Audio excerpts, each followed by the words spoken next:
Davison. Here. Vice Mayor Martin's not here. Councilperson Erbaum. Present. Councilperson Lightfoot Ward is not here. Councilperson Winters. Present.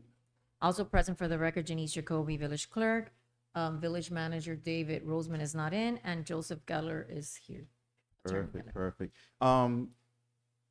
For the agenda, the only thing I want to do is, if people don't mind, because we do have some young visitors here, and you know they can get restless after a while, and we do have a visitor from the state of Florida here. So I just want to do the acknowledgments first, and then we'll move back to good and welfare. If everybody agrees, do I have a motion to approve the agenda?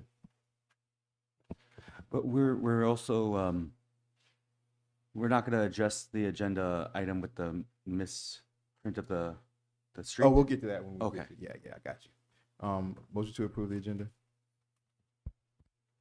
As proposed, so moved. All right, moved by Councilperson Erbaum, second. Second. Second by Councilperson Winters. All in favor say aye. Aye. Opposed say nay. Hearing none. All right, you guys. So we're going to move right now to acknowledgement of visitors and special presentations. So I'm going to step down here real quick, and then I'm going to ask my colleagues to join me in a second.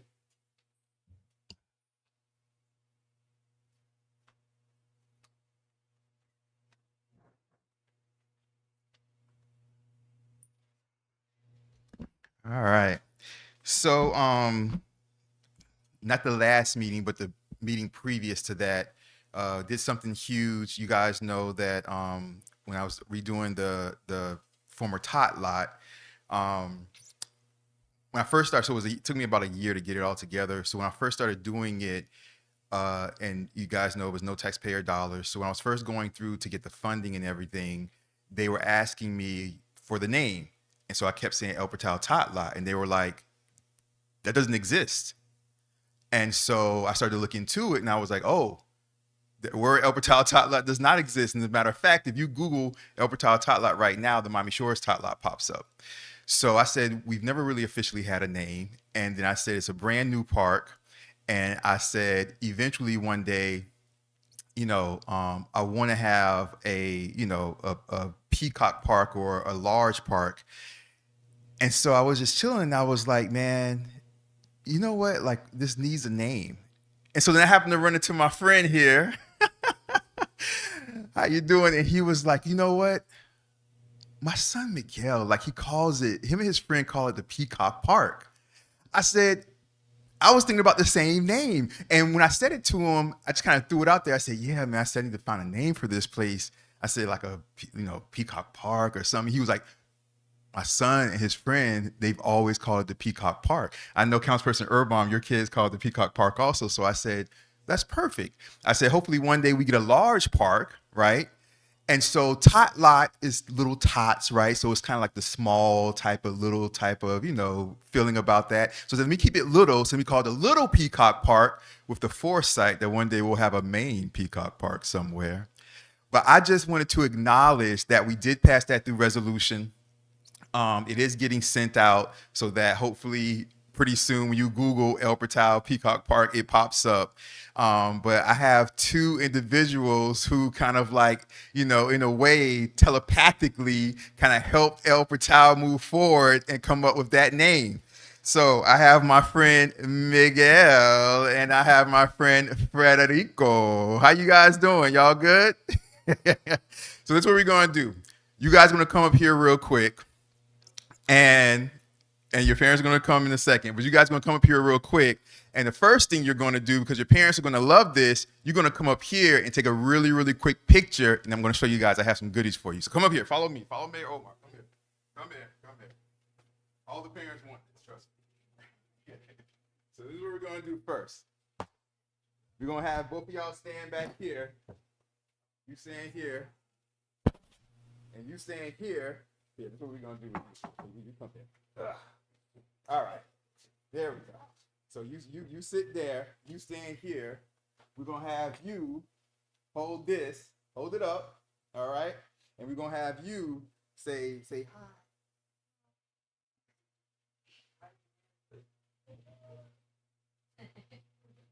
All right, very good. And now we're gonna have you.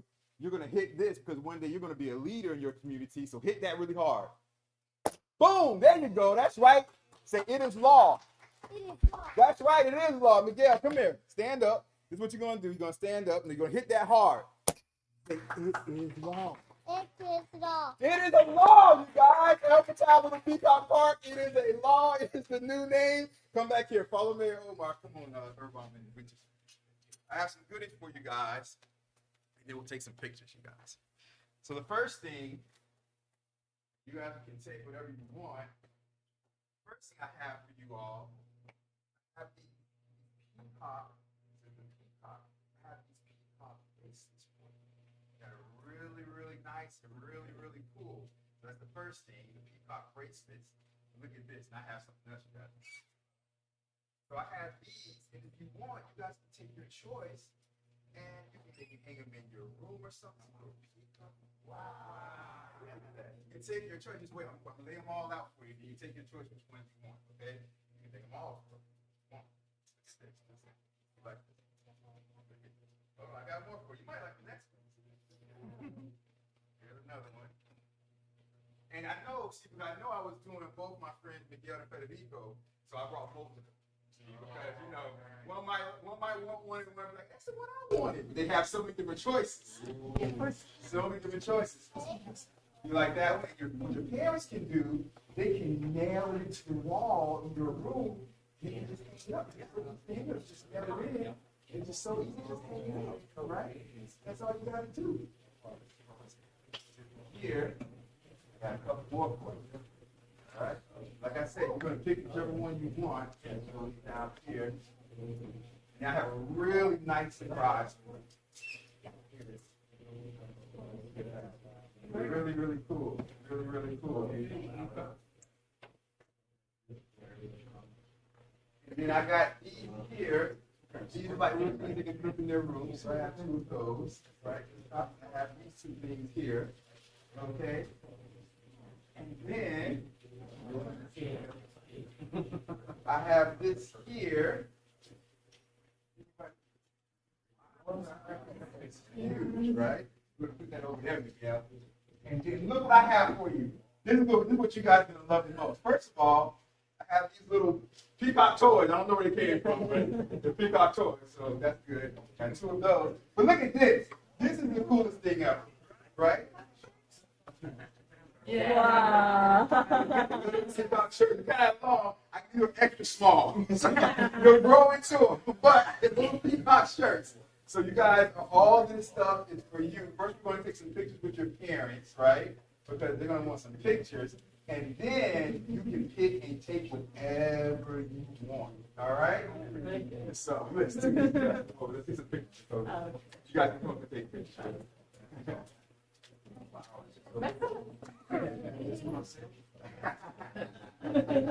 Hold it up for the picture. Here, let her hold something. She can hold something too. Yes. Hold that.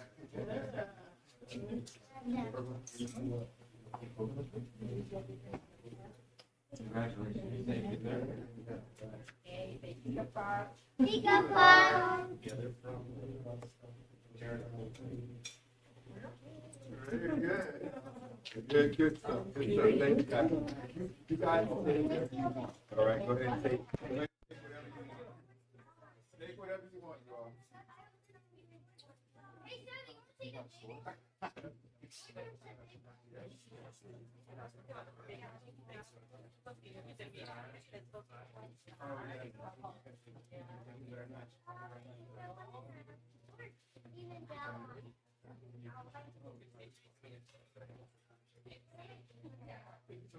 No, you're no problem.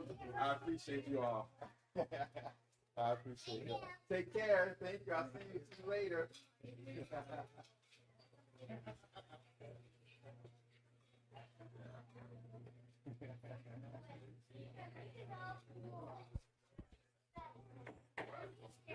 All right.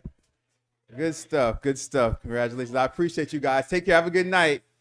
All right. Get some rest, you guys. You guys take care. Thank you for coming. Thank you. Next up, you guys, we have a legislative update from the state of Florida. This is Representative Dottie Joseph office.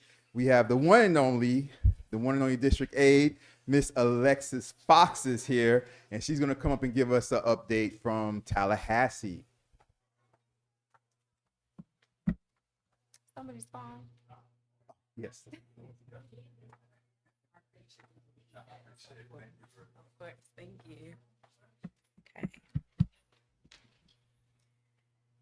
Good evening, Mayor, councilpersons, clerk, and attorney, as well as the constituencies here in the village of El Portal. My name is Alexis Fox. I am the district aide for your state representative, Dottie Joseph, here in District 108. On behalf of her office, I'm here to share with you all some of the bills that have been passed during the most recent session for the state. First being the Real Affordable Housing Relief Act, also known as HB 1493. This addresses all of the housing costs by limiting larger scale corporate ownership, expanding workforces, protecting renters, and giving local governments more tools to preserve affordable housing. The Healthy Florida Act, HB 1489 and 1491, protects patients from harmful medical debt and creates a framework and funding for comprehensive healthcare coverage. Clearly, El Portal loves the kids. And so there is some news about a K through 12 school lunches and breakfast program through HB 1501, which expands access to school meals and prohibits the use of third-party debt collectors for unpaid meal costs. But there was also approval of a data center facility, HB 1517, which requires greater transparency about data centers, their impact on the water, energy, and local infrastructures, as well as the environment, both before and after approval. And these were all bills that were filed this session by our state rep. The other bills that were filed this session include local government financial transparency and accountability through HB 1329, which requires the cities and counties, including El Portal, to make more budget information available online where applicable, and hold public budget workshops, follow new rules when setting any impact fees. Official actions of local governments, the anti-DEI bill was also prohibits cities and counties from using public funds or taking official action to support any kind of anti-diversity, equity, and inclusion programming, which also allows for residents to sue local governments in any violation of the local authority. There's also a local government cybersecurity bill, Bill 1085, which creates state programming that provides cybersecurity tools, services, and grants to help local governments protect computer systems and residents' information from any cyber attacks or hacks. If you have any questions or want more information about these bills, please feel free to contact our office. Our phone number is 305-564-5060, and we are located right up the street here at the North Miami CRA. Thank you. Thank you very much. You want to repeat that number real quick one time? Yes. they can The number proceed. is 305-564-5060. Thank you very much. And thank Thank you. Representative Dottie Joseph for us. And I know she has bigger things that she's moving towards also. So congratulations to her. Appreciate that. Thank you very much, Mrs. Fox. Appreciate that. All right, you guys. So we're gonna move to good and welfare. Good and welfare. This is a time right here. Any residents, anybody from the audience, you have anything to say, you can come up, 3 minutes, say your name and address for the record. Hello, good evening. Thomas Pulliam, 205 Northeast 86th Street. Beyond 3 minutes that I have prepared to deliver, I also have a formal one-sheet handout to enter into the public record as well. How do I do that? I don't see the manager or the clerk. When just hand it put it here for the clerk. As soon as she walks back in, she's here. She'll take it and it will be made part of the public records. Okay. And just a copy is sufficient. Just said a copy is sufficient. It's a copy for the council, yourself, the manager. What is it, one or is it a multiple? There's 10 copies to be distributed. Okay, so the clerk will hand them around, but Okay. it's be entered into the public record since you put it on the clerk's table. Yes, okay.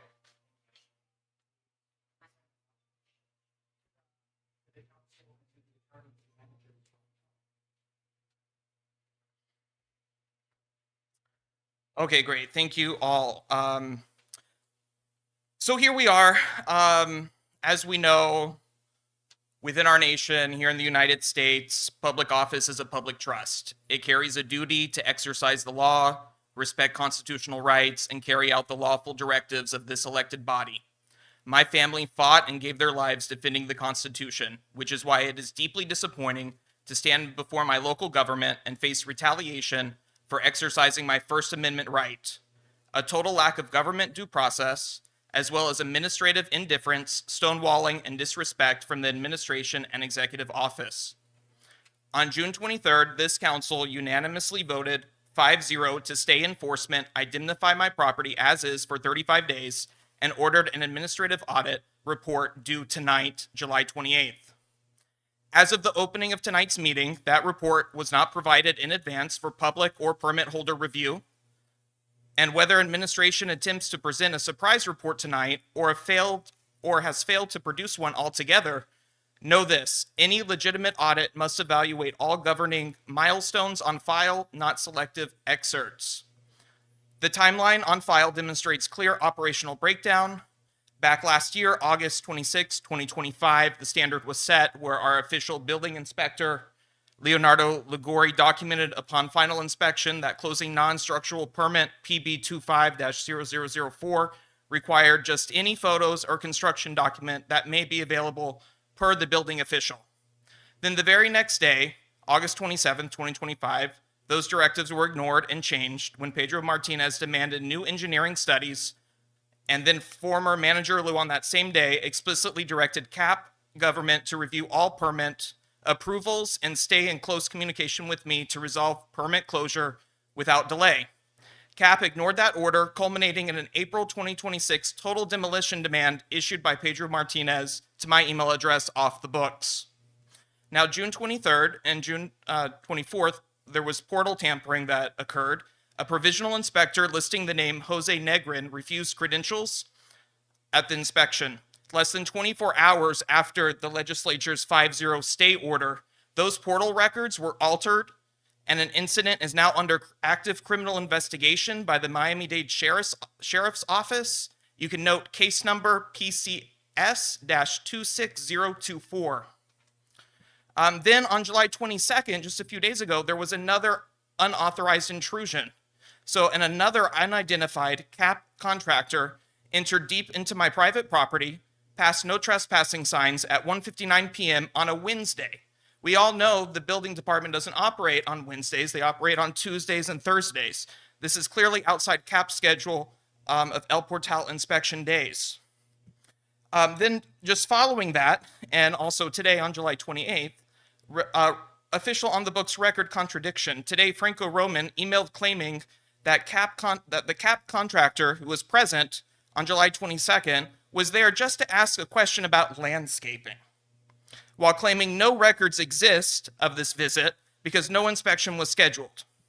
Staff then assessed a $75 fee demand under Chapter 119 to disclose these persons' identity after admitting staff spoke directly with them.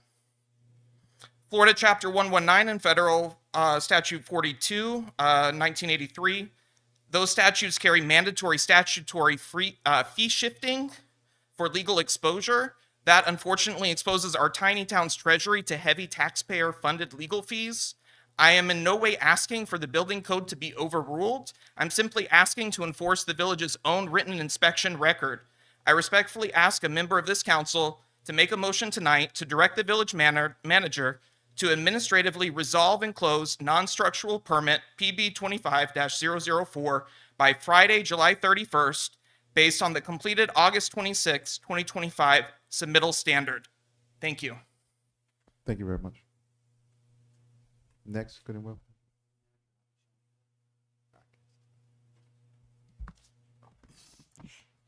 Excuse me, miss. I'm addressing are you leaving? Yeah, because she'll stay for you, but she gave the number and the contact information for questions, but she'll stay for you, Ms. Brooks. Okay, my name is Marilyn Brooks, 400 Northeast 90th Street. I'm a longtime resident of this area and has been very active. Now that I'm getting older, I kind of has calmed down. However, I'm hearing about Dottie Joseph. The first time I'm hearing about her is now, and as to seeing her, you don't see her. How come she is a part of this village and she doesn't come around, nor nobody comes to represent her?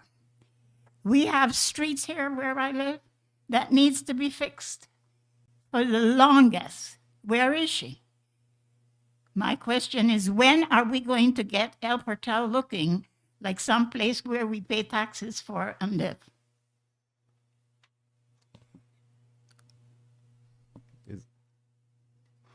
Is that it? Yes, Okay. it's a question I asked. I don't know who's going to give me the answer.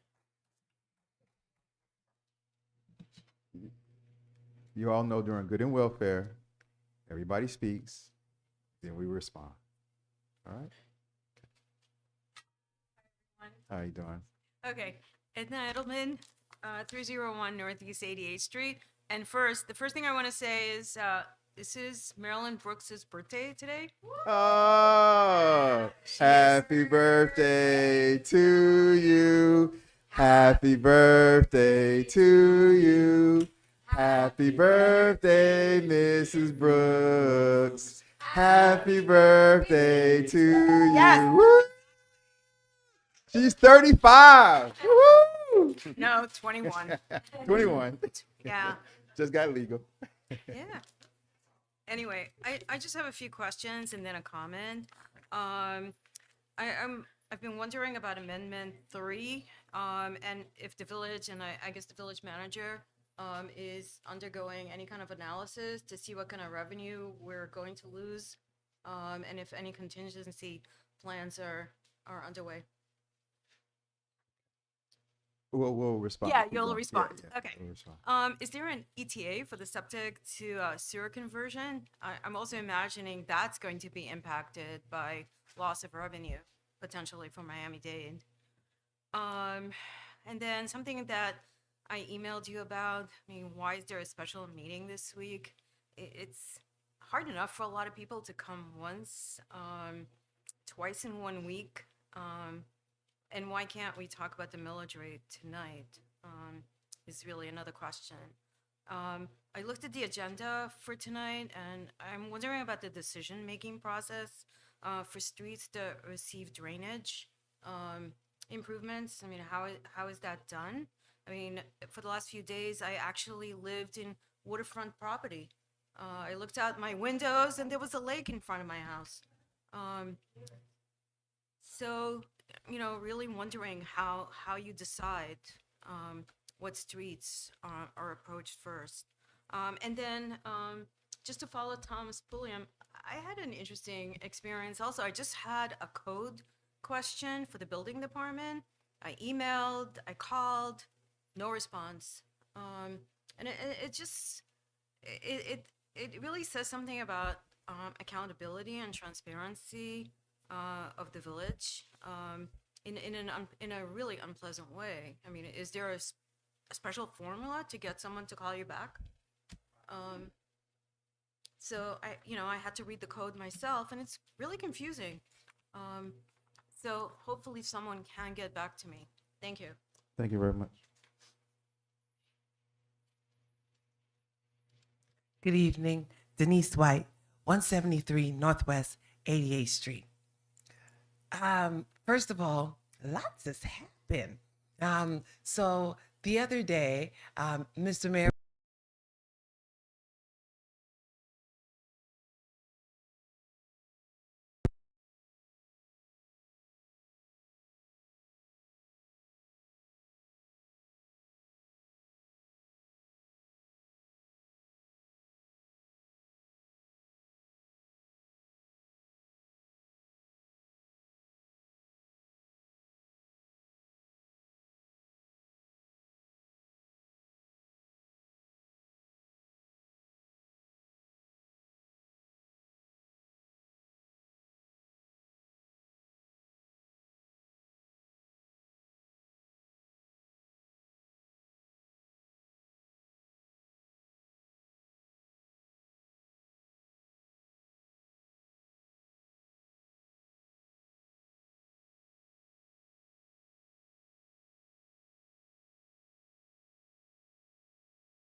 somehow.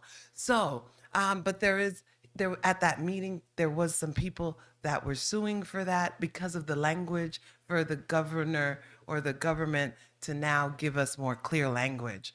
So I hope the mayor speaks more deeply on that for me, please.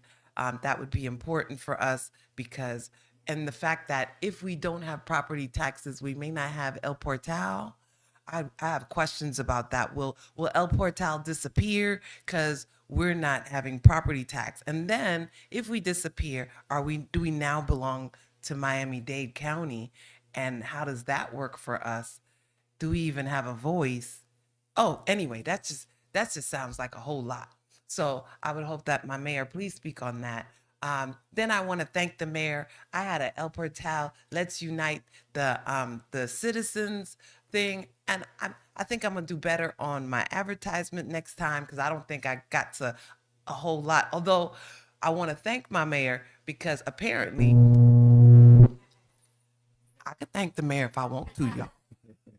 What you call it? Apparently, he goes door to door to send information to us, and I think he go door to door by himself when he walks every single house and every single building.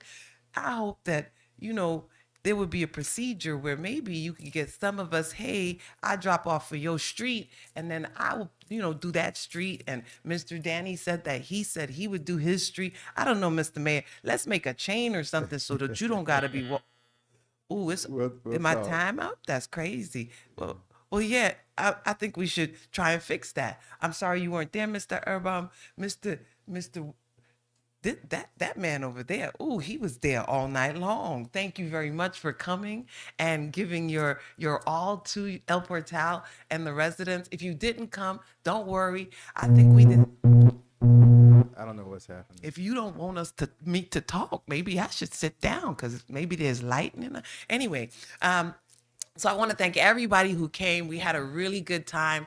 And while we were there, I think we planned that we might want to do that again so that you could get to know your neighbors, love on each other a little bit. There was no politics talking, but I know there was a little bit top. But that's okay. We had a great time anyway. We hope that you guys could come next time. And the sewer thing, I'm not sure. How do we get the money for that? I got questions about that. How do we get the money for that? Because I know that Adam Newman guy, he wanted to do sewers. So I want to know that we got the money from somewhere else other than that man. Mr. Mayor, maybe you could talk on that tonight too. Anyway, I think I'm done. I don't think I have anything more. And if I do, maybe I'll come back at the end. Bye.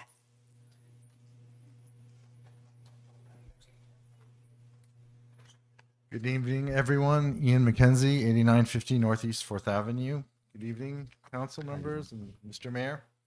On Wednesday, June 24th, I sent an email requesting on the Freedom of Information a copy of the current fiscal year operating budget, fiscal year to date, include all items, budgeted revenue, expenses actualized, realized revenue, sources, realized expenses for this operating budget this year that we're in. As you all recall, we did have a budget that was passed and quickly tweaked at the last minute because of the reduction in the millage rate, but and that was submitted. However, we have no idea how we're doing financially. I've sat on 3 boards in my lifetime so far. I've never had it where I've been in the dark about budget items or anything like that as a board member. I hope you guys are getting some of the board, the budget information, because we don't, and we should. It's not a secret. The only thing is that I know that when you don't get budget information, something is hiding, and prove me wrong. But it's June 24th request came in, and Yanisi responded, saying she acknowledged it, and so I just don't want to go further, but it's just like, we need to have some transparency, and I really would appreciate that. I think that's really important. We shouldn't be making any financial decisions on anything until we know. I mean, here we have the millage rate coming up on Thursday. That's really important. We need to know where we are, where we stand.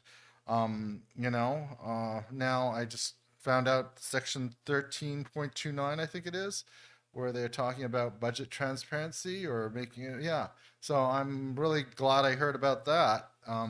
But you know, if I don't get something soon, I'm going to the state of Florida or I'm going higher up. I mean, it's just like, you know, this is ridiculous. We can't do this. We're paying for an accountant. You know, there should be a report every month. Where's the village manager? I mean, granted, he may be sick. Okay, fine, but you know, he's brand new here, and we need representation. We're paying these salaries. Unisi is the only person who's ever here reliably, and Mr. Geller. And when he's not here, he sends somebody else. So, you know, we need people to represent us and to be here and working. So that's what I have to say. Thank you very much, everyone. Thank you. Mayor? Not as a response, but if I might, Mayor, just for one moment, just as a matter of information to the audience, so we don't get the same question repeated. The Thursday is only to set the proposed millage rate. It is not only not the final, it's not even really the projected or interim.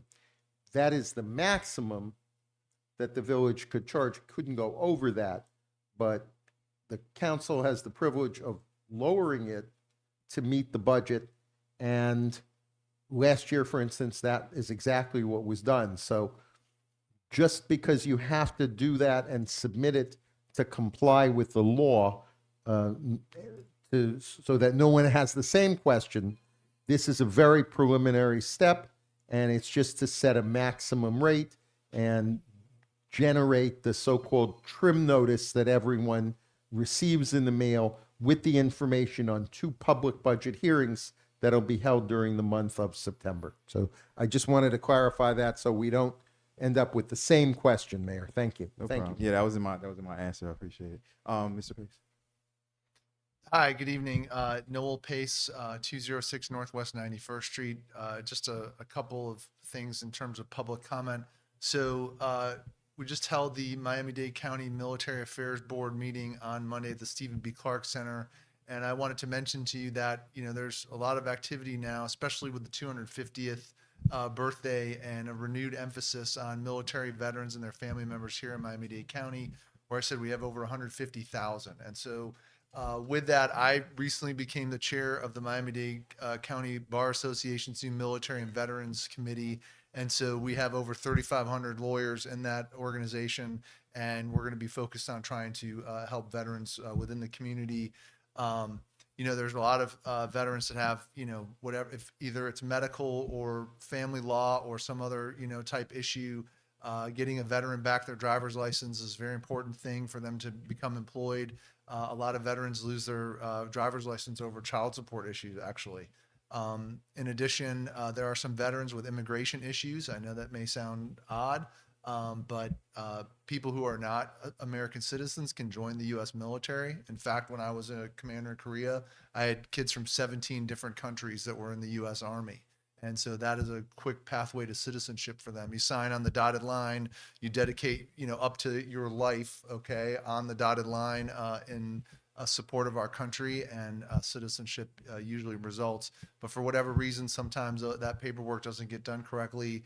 Something happens, and so there are people there, and so we want to help them. Obviously, there should be no debate on their immigration status. Lastly, I want to talk a little bit. So that's what's going on in military affairs here in Miami-Dade County. In terms of El Portal and the Raider Church property. So maybe you guys didn't see it, but we shared a lot on WhatsApp this weekend. But some tail kites, which are giant raptor type birds. We initially thought that they were eagles because they have a white head and sort of a dark body as they mature. There were 3 large tail kites, which are they're considered, you know, in the hawk species, but they're large hawks. They were sitting right on the power lines at the old Raider Church property, and they were hunting there. And so it's great to have those great birds. If you didn't know, we're a state of Florida bird sanctuary here. That open, clear area now has been attracting a lot of wildlife, and I thought it was just great because I'm not really sure if we have any clarification on what's happening with that. Again, I strongly encourage that this council consider, some options. I don't know if you saw in the news, but the University of Miami, which wants to do some development in Coral Gables, has property, and they are trading it to the Coral Gables community in exchange for some density variances and some building variances. And so it's going to be the largest park in Coral Gables now. And that's going to be open space there in Coral Gables in return for some construction of dormitories, a hospital, and some other things on other University of Miami property. So I had proposed that before. That's something to definitely consider. I think that open space there, El Portal's Main Street Park would be a great, addition. It will give us parity with Miami Shores and Biscayne Park. And obviously, there's just less and less green space everywhere. I mean, I don't know if you guys have driven down through Wynwood and so on. I mean, it's not as it used to be. So just something to consider. Hopefully that can work out well. And thanks for your attention. Thank you very much. Thank you.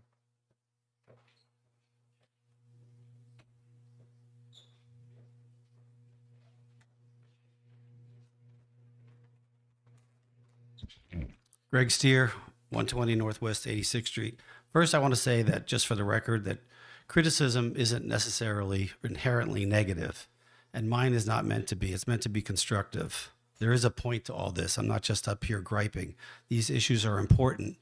It's frustrating to come up here and ask the same questions over and over again and not get any responses or adequate ones. So, for example, the budget. I brought this up twice before. We're 10 months into the fiscal budget, not a single update. We were promised at the last meeting that there would be an update in a flyer. Never got it. I asked a simple question: how much money is in the unassigned general fund, the rainy day fund? No answer. I asked about the Florida State mandated budget audit that was due June 30th and wasn't filed. Again, no answer. My understanding is we are now officially out of compliance, and that's a big red flag with the state auditor. We should already be discussing next year's budget. Miami Shores has already had 2 workshops, one in April and another one last week. And now I just found out that ours are scheduled just an hour ago for September. The budget starts in October. Why are we meeting in September? We should be meeting now. We don't know what we've spent or what we haven't spent since October 1st of 2025. So I'd love to hear from the village manager, who's not here, or the CFO, who is here, Mr. Taubenfeld, regarding the budget. Number 2, about Raider Church and property taxes. Just to clarify, those property taxes were not paid, at least not by Adam Newman. As of April 1st, they were delinquent. 3% penalty was imposed, and then on June 1st, the county auctioned it off as a tax certificate to any investor willing to pay the tax. And that's what happened with Raider Church. Adam Newman didn't pay a dime of the $100,000 that he owes the county, some of which, as you know, goes to the village that he allegedly loves so much.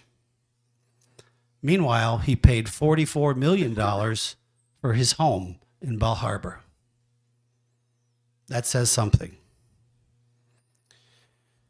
Again, the village, the council, and the mayor should be very careful about doing business with a guy who has a very shaky and very public track record. It's a path littered with broken promises, unfulfilled goals, and unpaid debts.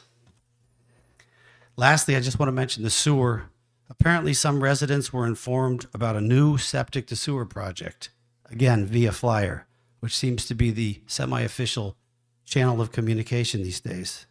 I didn't receive one, but I understand it's being touted as a major accomplishment since it's something the village has been discussing for 10 years or more. But surprisingly few details were included, considering how impactful that might be. There's no timeline. There's no specific location. There's no project name. There's no ID. There's nothing about costs. Why wouldn't something like that be posted on the village website? And wouldn't a project that big fall under the purview of the village manager? Who's paying for this? And who does it benefit? Again, many questions, not many answers. Thank you. Thank you.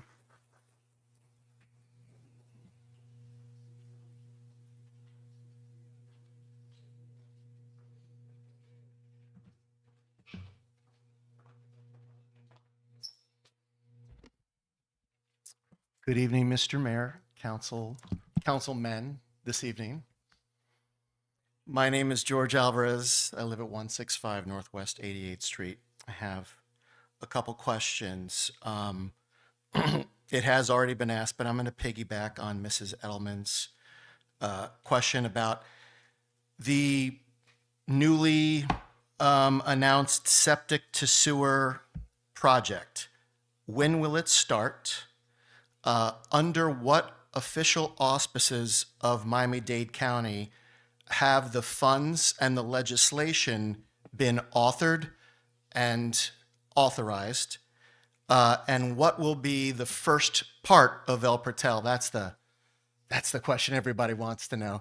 What will be the first part of El Portal to have ground broken in for any one of the lines so that we could get a start? So I'm going to ask that you guys share that answer tonight as best as you can.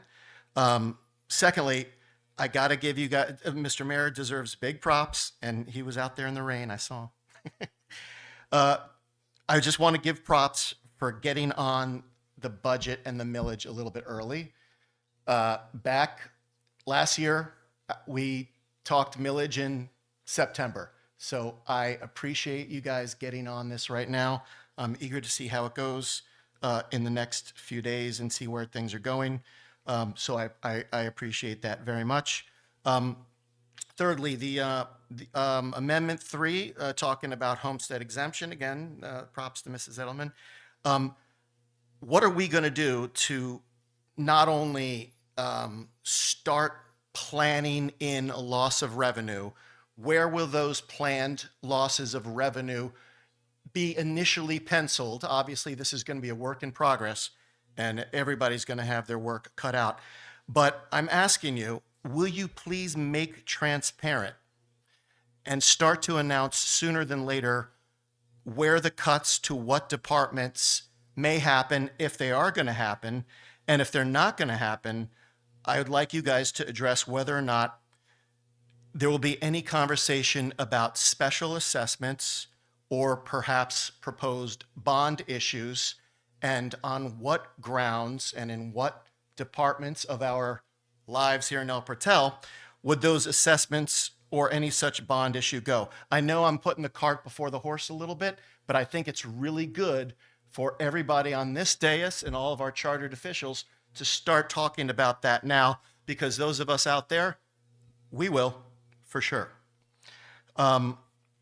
Fourthly, I'm hoping that our city attorney can reach out to other city attorneys and find out what other lawsuits, any lawsuits that are going on in any municipality in Florida, especially ones with residents under 20,000 residents, to see where we may join any lawsuit where home rule may be restored.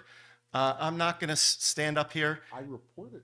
I know you did, but there are more being reported. I don't know if they've been filed. Fair enough, and we can always talk offline about that. And I'm hoping that the city manager is not here right now, but the city manager can be talking to other managers about the same. This is about planning. This is about looking into the future.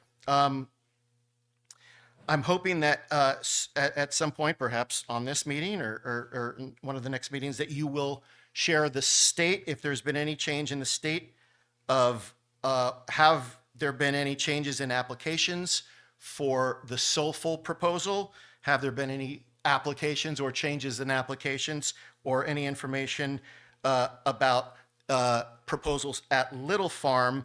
And if so, to echo Mr. Pace's great idea, the idea of maintaining green space in South Florida, I mean, talk about an oil well. I mean, green space is going to be the new moneymaker. in terms of property values. There's a lot of academic research about that. And I appreciate everybody on this dais has had a focus on trees and canopy, but I got to call you guys out because I think we can do better than what we've already done. Baby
canopy that helps our green spaces, that helps our trees, our bees, our butterflies. I am enjoying the summer right now so much. My trees are in bloom, and I'm seeing all the bees around. I'm seeing all the birds around, and it's very exciting to me. And that is one of the reasons I moved to El Portal. So when I hear Mr. Pace talk about any kind of agreements or negotiations or anything that we have to do with the property at the old Raider Church, I would love to see a park there. I am full support of that. I just want to make sure our council also understands this and are able to support and look at our point of view of why we love El Portal and try to continue to keep it like this. I hear all the time about all these developments in our area, south of us, north of us, east of us, west of us. All of them are taking apart what is the most amazing thing about South Florida. And if there's something we can do in this little part of the world, it will make a difference. And I think in the overall, it will also increase our property values and would be just a benefit for everyone. Thank you. Thank you.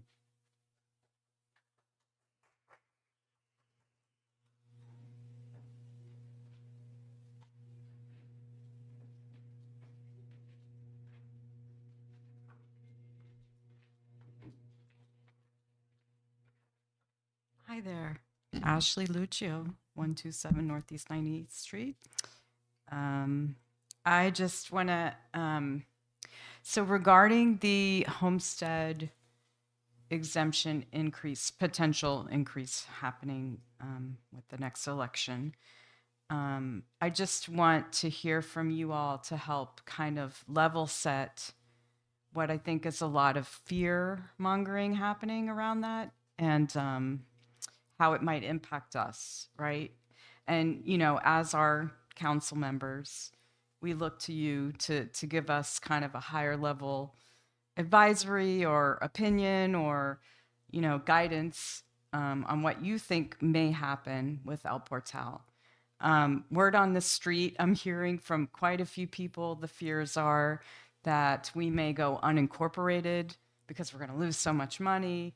We may end up being absorbed by Miami Shores and Biscayne Park. You know, this is kind of the word on the street. So, and then there's, you know, of course, we're going to lose our police force. We're going to lose our infrastructure. We don't even have infrastructure. Like, what's going to happen, right? So I think just whenever there's a lack of information, just as, you know, we've experienced before with things like Radar Church and Soulful and all that, you know, we really need to hear from you guys and to know what are you thinking through about these potential cuts and what could it potentially mean for us? That's it. Thanks.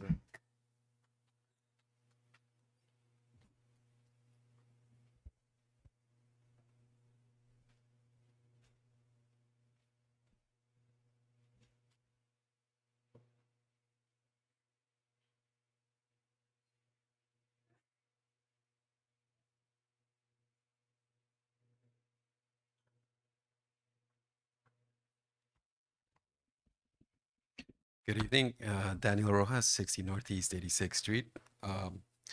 So I guess I'm going to piggyback on a lot of the things that were already mentioned with regards to the announcement that there was some funding secured for the sewage.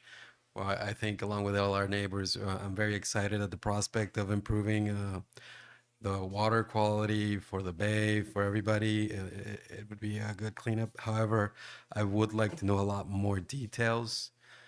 This actually extends to the other sewer project that I believe we're gonna be discussing today. I was looking through the information provided for today, and there doesn't seem to be much details on the actual project itself, and there seems to be more that needs to be disclosed. So I would really appreciate more clarity on how those things are going to be achieved, and whether or not we're going to take this opportunity with the sewage to also maybe make sure that we have better drainage in our streets, as they're going to have to dig up a lot of the streets. It sounds like it would be a ginormous project, so we might as well see what we can do to improve other areas of our village that need improving. I also wanted to mention, I'm very happy to hear how many of our neighbors have growing interest in our canopy and our trees and protecting them, and also protecting our bird sanctuary status. And I talked to one of my neighbors the other day, and they had an owl box on a tree. However, there was a street light that was lighting right above it really brightly at night, so there was no way an owl would probably make that their home. And I know I've heard also, and I've seen how the new project with the roundabout is getting some very bright lighting. Is there any way that we can take a look at how we can implement some kind of policy as it pertains to the brightness or the color of the lights, so that it is better for our birds in our bird sanctuary? And last but not least, I wanted to also mention we had discussed a tree ordinance. I kind of wanted to see if we can come right around and see where we stand with that, what we can do to make that move forward. And that's about it for me. Thank you so much, gentlemen. Thank you. Thank you very much.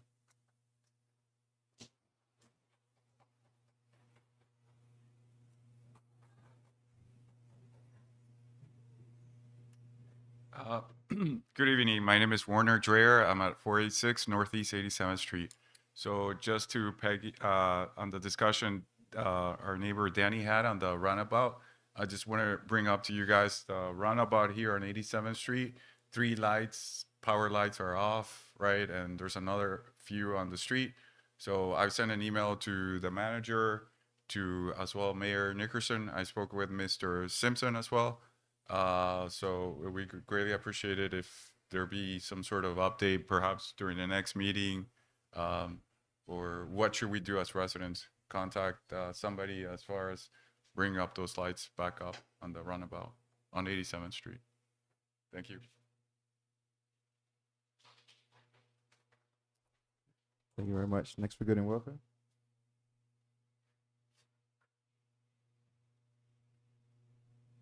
Good and Welfare, going once.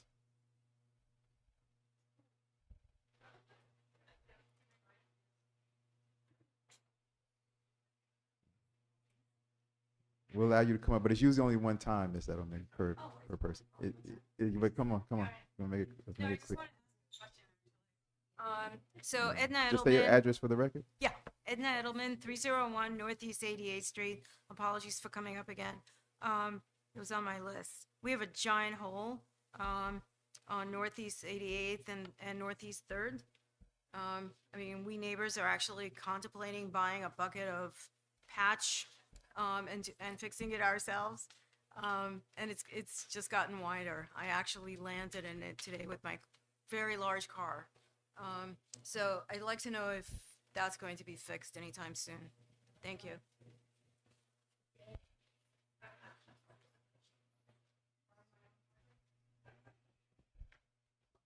Anybody else Good and Welfare?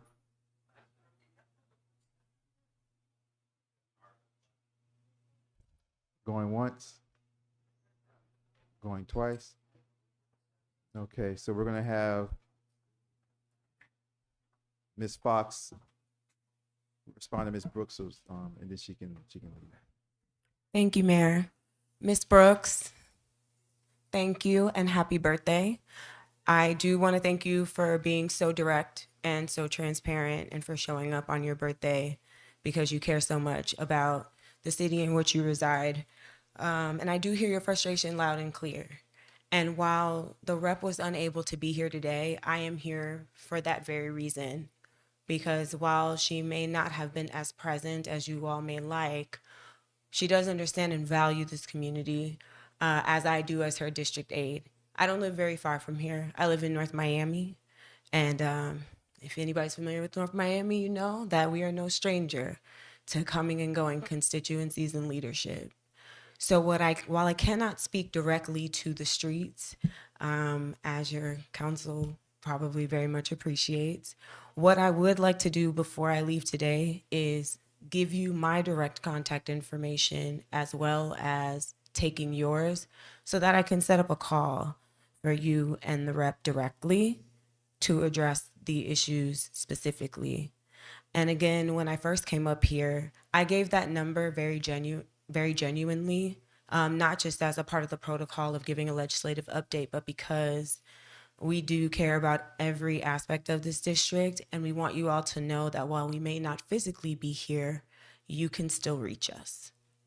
Okay, so thank you for your time, and I appreciate all of you for using your voices and using this time wisely. Thank you. Thank you, A. Fox. Appreciate that. Take care. Have a great evening. Thank you. All right, you guys. Okay, so so moving in. So when you're talking about the property tax, when I was at the event with Ms. White, we had individuals come up and speak about the property tax situation, and I think I even said to Ms. White that evening, I said, Who spoke about it? it was different, like lawyers and attorneys and representatives. Representing who though? They were representing both sides. Like they were just lawyers talking about the property tax and talking about potential lawsuits coming up. It was just in general. They weren't like lobbying for either side. But it's for informational purposes. For that purpose, I even mentioned, I believe, to Ms. White that evening. I said, those are individuals that I've been talking to bring to do the town hall webinar, right? To give us all the information for everything and everything possible, because it was really in depth. All right. So I have those individuals coming out, I believe the third week of August. The individual that was coming to do the Live Local, that was out of the country, he got back, but then he got sick. Okay, so that's the reason why it didn't happen in July, and I have to move it back to August. All right, for both of those. Okay, as far as property tax also, and I think Urban wants to touch on it, so I'll let him talk about, you know, his view on that. But as far as property tax also, there are other things, like for example, I'm just gonna say this really quickly, with the property tax situation, there is like a carve out for police services. There's a carve out for that. So just to be open with you guys, I haven't told anybody else this, but you know, the way that I'm looking at it and what I would try to do if it goes that way is, since there is a carve out for police services,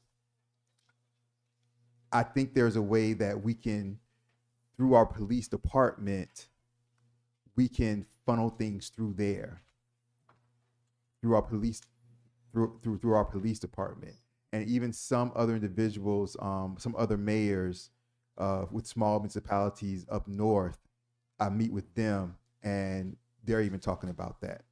Okay, so there's a way that will, you know, you lose, the municipality will lose a significant amount of money, but it won't be everything they were to lose originally if you can funnel things through your police department, because the police department has to be, they have a carve out to where they'll be funded. All right. So for example, I'll give you guys an example. So public safety, police department is public safety. Public safety could also be potholes, speed humps, right? Road repair, possibly. So there's ways to funnel things through the police department since they're funded, right? That can come out on the other side. So I'm working on things like that also, because I'm preparing things just in case. Okay. But there will be a town hall webinar about that. All right, coming up. It's going to be informational, so it's not going to be leaning one way or the other, you guys. So.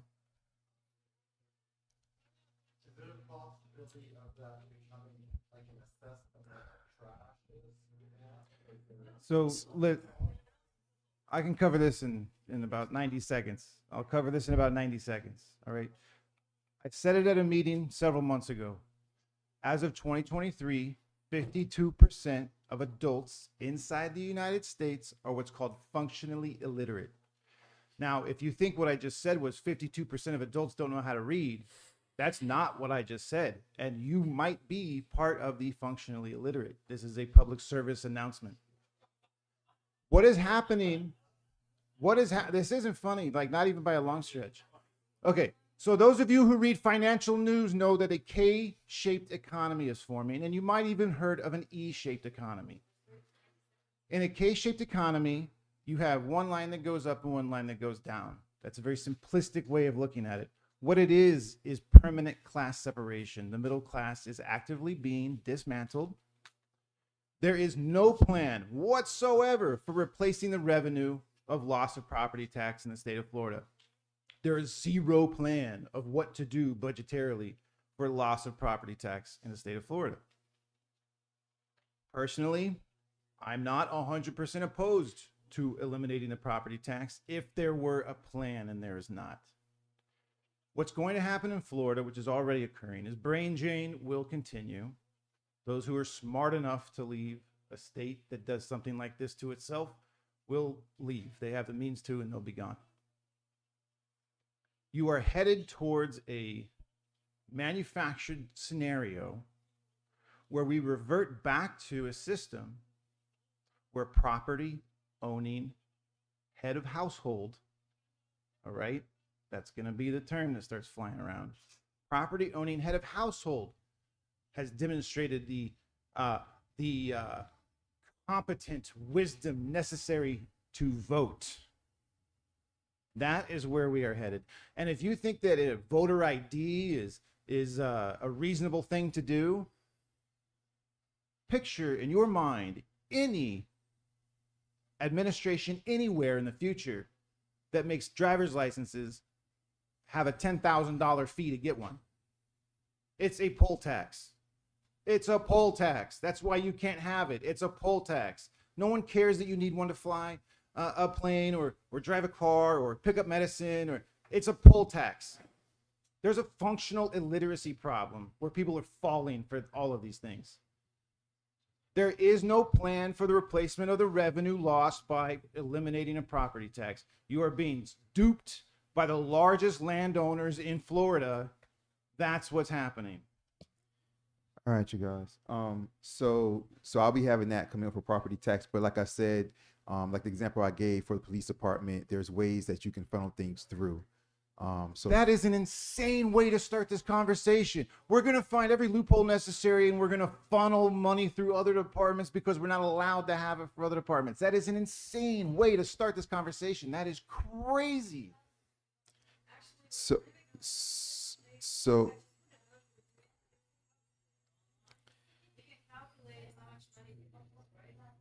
we haven't heard from our CFO since October of last year. I mean, El Portal has not looked at what the ramifications of this amendment are. Not at all. So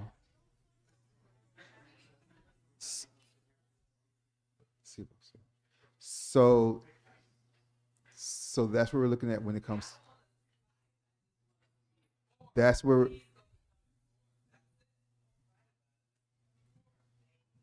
we look when it comes to the property tax. And like I said, that webinar town hall is an informational town hall, right? So it won't lean either way. All right. Won't. so it won't lean either way. Okay. All of that to where El Portal's options and El Portal's possible future will all be discussed there at that event. All right. Along with the carve outs that may be possible to help us out. When it comes to streets and flooding and how do we decide, usually things are decided by phase, right? So there's like a flood master plan project, all right? And usually things are decided by phases. The one that we're discussing tonight is a continuation of something that was tabled when Manager Alou was here, all right? We were fixing the flooding that was out there, and it was tabled, and so we're just looking back at it to pick it back up tonight, all right? So that's a project that was already on the books, okay? We also look at, when it comes to phases, we also look at what parts are the worst part, like altogether. Like, for example, the Sherwood Forest street that's directly east of Sherwood Forest, right? That's probably the worst. So that will be, I already have the information for that to come up in September. So we usually look for the worst, and we look for, it depends on if it's funding that we get or if it's funding that we have, right? So if it's funding that we get from other places, a lot of times that funding comes with, like, you have to put the project in to get the funding. So it's for a particular project. So that has to do with it also when it comes to that. All right. When it comes to people getting back to you, I apologize for that. I know Councilperson Winters can speak on code enforcement, but if anybody ever reaches out, and if you guys can't get in touch with somebody, if you reach out to me, I'll get you the answer or get in touch with them. All right, I'll always do that. Councilperson Winters, I don't know if you want to touch on code enforcement just very briefly, but we'll get to the other stuff. But go ahead. Okay.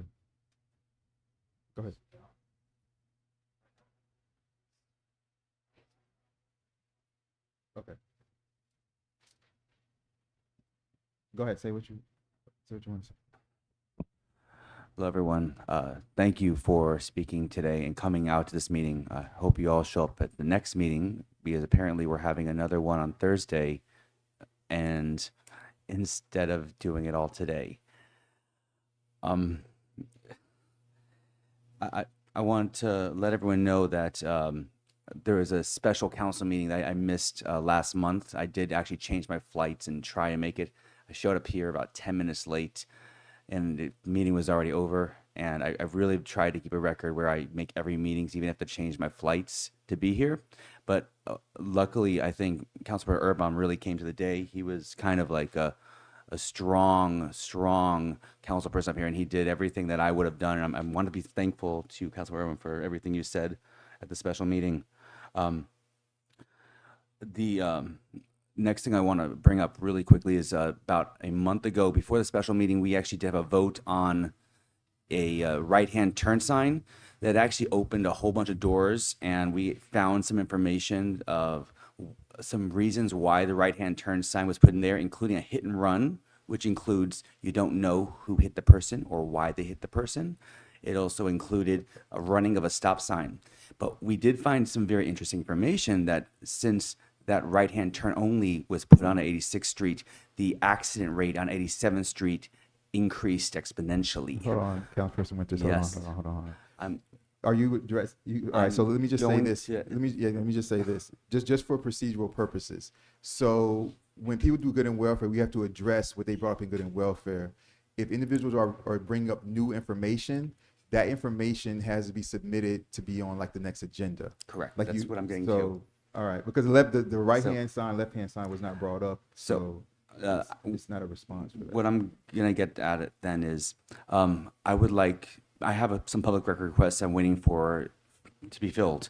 I'd like the next meeting, that's a full council meeting, not a special meeting, to look at some of the research that Miami-Dade already has, and they already have the studies, and talk about putting a left-hand turn signal on 87th Street at next agenda meeting. But Councilperson Winters, you're bringing up new information that has nothing to do with the questions and what was brought up during good and welfare.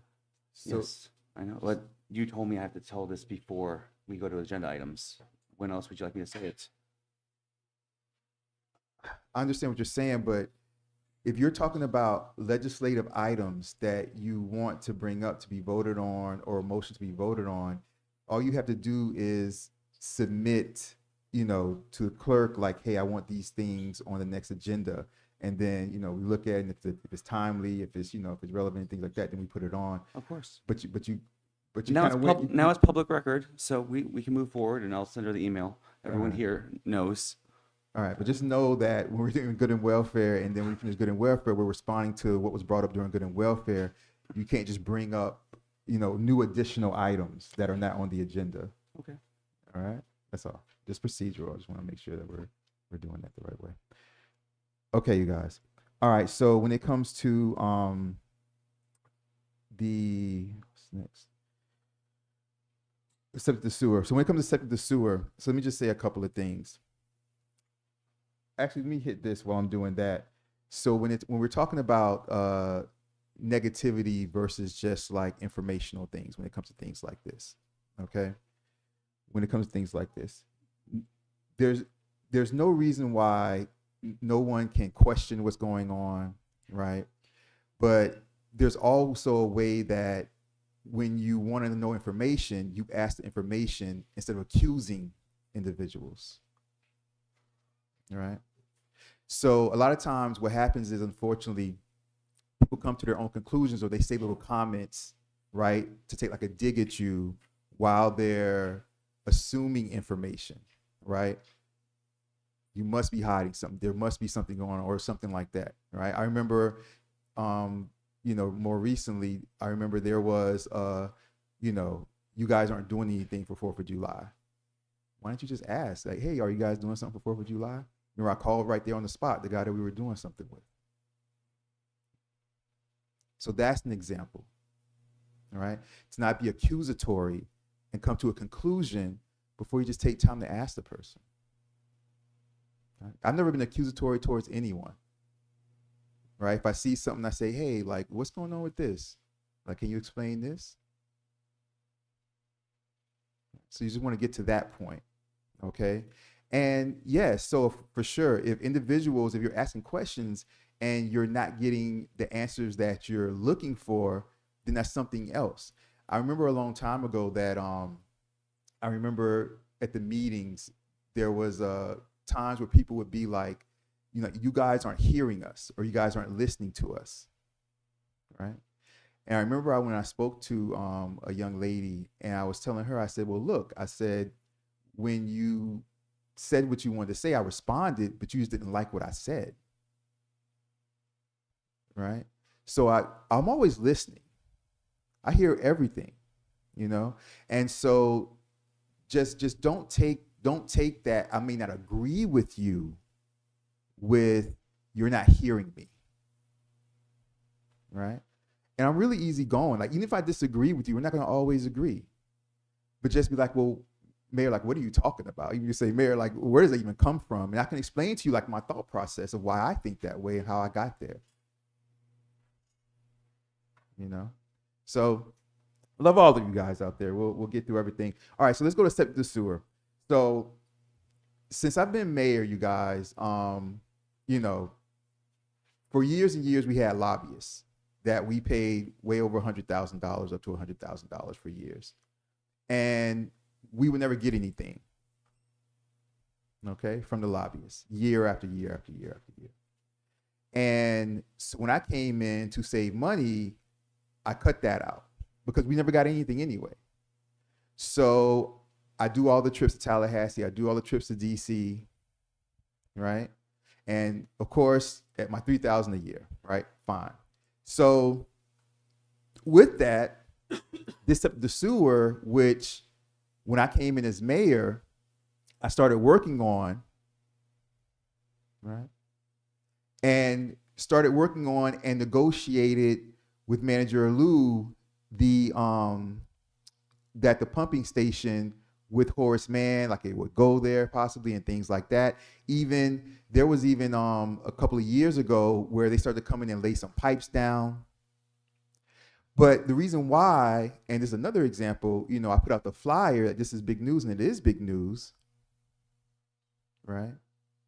But the reason why this just came out now was because it just got finalized on July 21st, I believe it was, or July 23rd. Like it just happened.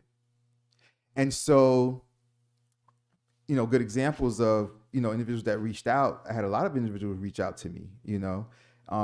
Good afternoon, Mr. Mayor. I'm writing to say that I'm happy to hear about the septic sewer project. I'm wondering when it's starting and what do you need from us to complete the project? Anything you need, we're always here. Once again, nice job from the village. You guys are working and we see it. All right. I responded to him as I'm going to respond to you guys and tell you guys what's going on right now, since this just came through, you guys, and it's not funding. Miami-Dade County is taking over the project fully. Okay? They're doing it. All right? Going through the primary individuals of the water and sewer department. Now, next month, which is what I told this individual, I said, hello, I told his name. It's always a pleasure to hear from you. Next month, they will begin sending me the phases and timelines, you guys. So phase 1 is confirmed. Now the project is confirmed fully, but now we're down to the phases and the timelines, from what property to what property and the timelines. Now they told me that it's a 10 to 12 year project. 10 to 12 years. Okay? But as far as the phases, and I pretty much know where the first phase is going to be, but I don't want to say it now until I get the map. They're going to send me the map. So when each phase is confirmed, you guys, or is it confirmed the phases, they'll send me the map that shows everything, shows the septic tank, shows where it's going to be, right, with the timeline. Okay? And I'll get that out to you all right away. All right? So expect the first phase and timeline to come out beginning of next month. All right. During our government recess, where we're not going to have any meetings at all, public facing. Just because El Portal is on vacation in August, I'm never on vacation. And the county will still be doing their work. So at the beginning of next month, you will get the first phase and timeline. All right. Councilperson Irvine. I have a lot of questions. Are you saying that the septic to sewer project for Village of El Portal has been fully turned over to the County of Miami-Dade? The County of Miami-Dade has fully taken over the septic to sewer project. Not just county roads, but they're going to oversee the entirety of the Village of El Portal going septic to sewer, as they always would. We don't have the resources to do our own septic to sewer conversion, Councilperson Urban. Who was going to do it? It was either going to be the county or the state. It was always going to be them. When is groundbreaking going to start, and where is it going to start?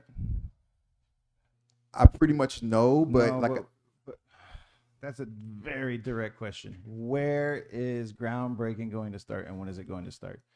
And if it's going to start within 30 days, how do we not know that yet? I have so many questions. I got 1,000 questions. No one said groundbreaking starts in 30 days. They send us the phase with the timeline. That's not construction.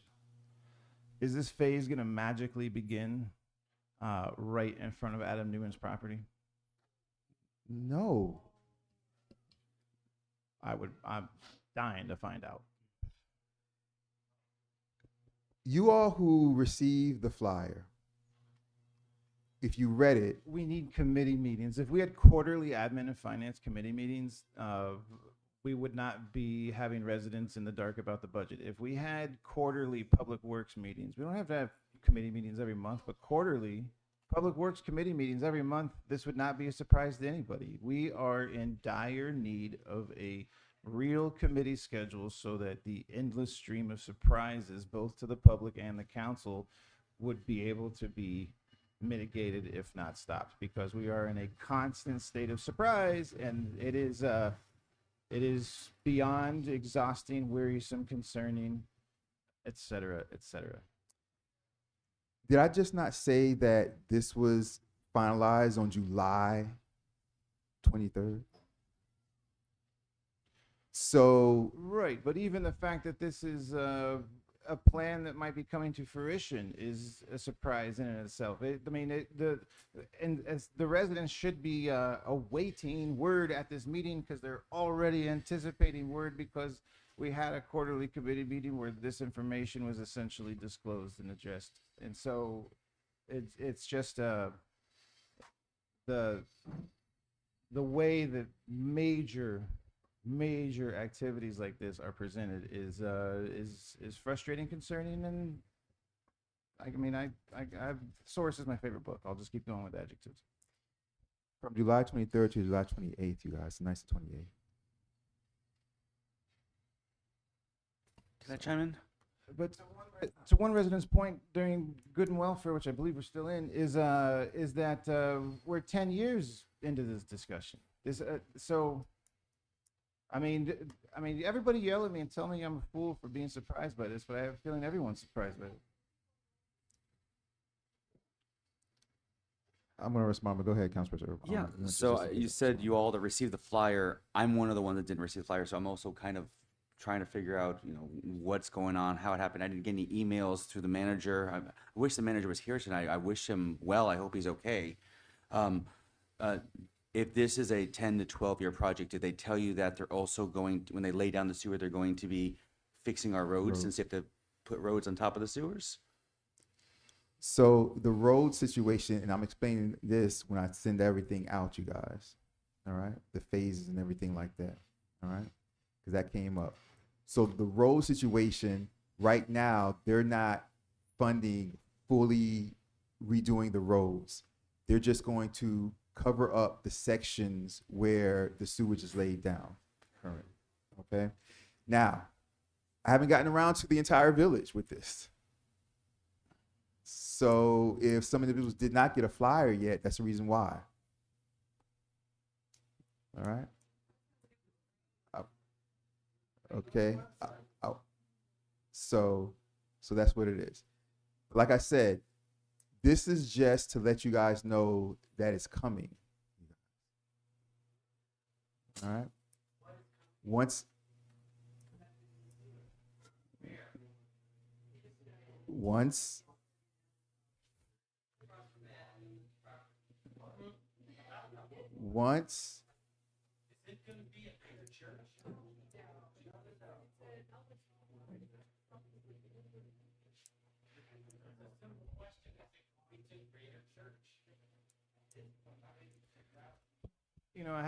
I had a resident who was upset with me because I had not met with Adam Newman's people about his project, and I've met with him 3 times. And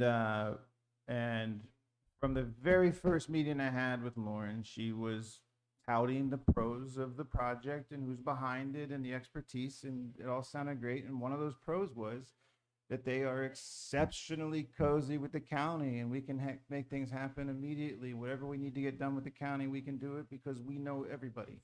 And that was very clear as a massive pro of why we should be excited to have them as developers, because of that connection with the county and the ability to move things forward even when there's obstacles. for those of you who received my paper,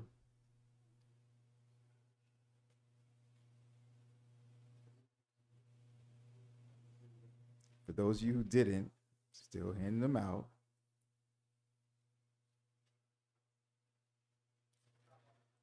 What it states on there and what I wrote, and I wrote this on purpose, this was purposely. This represents one of the most significant environmental infrastructure investments within our village's history, and will provide long-lasting benefits for our residents, our environment, I said septic systems have contributed to bacteria, excess nutrients, and other pollutants entering our groundwater and nearby waterways. These contaminants ultimately affect the Little River watershed and eventually flow into Biscayne Bay. By replacing septic systems with modern severe infrastructure, we are taking an important step towards protecting South Florida's one of the most valuable natural resources.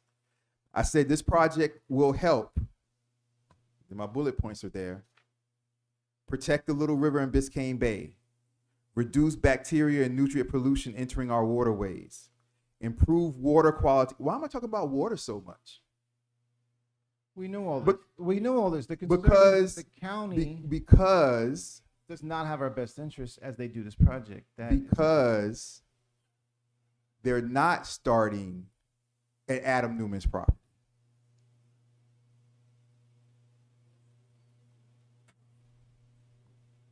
That's why I focused on water quality so much. Why does everything have to be a riddle? So you're talking about 85th and 86th Street. You're talking about the properties closest to the canal are the ones that are going to get started. So we do know where they're starting this project. I said that nothing is official until they send the phase map. I'm showing concerned the about exact the map. county's diligence in repaving after a project. First of all, that one of my biggest concerns, honestly, is that we do not have any control over the quality of the work that they do or otherwise. And so, anybody here from the west side? Anybody here from the west side? All right. Start placing bets on how long it takes for septic or sewer to get to the west side. You all, if you don't want this project, I can tell them to pull it tomorrow. I can tell them to pull it tomorrow. I'm the one.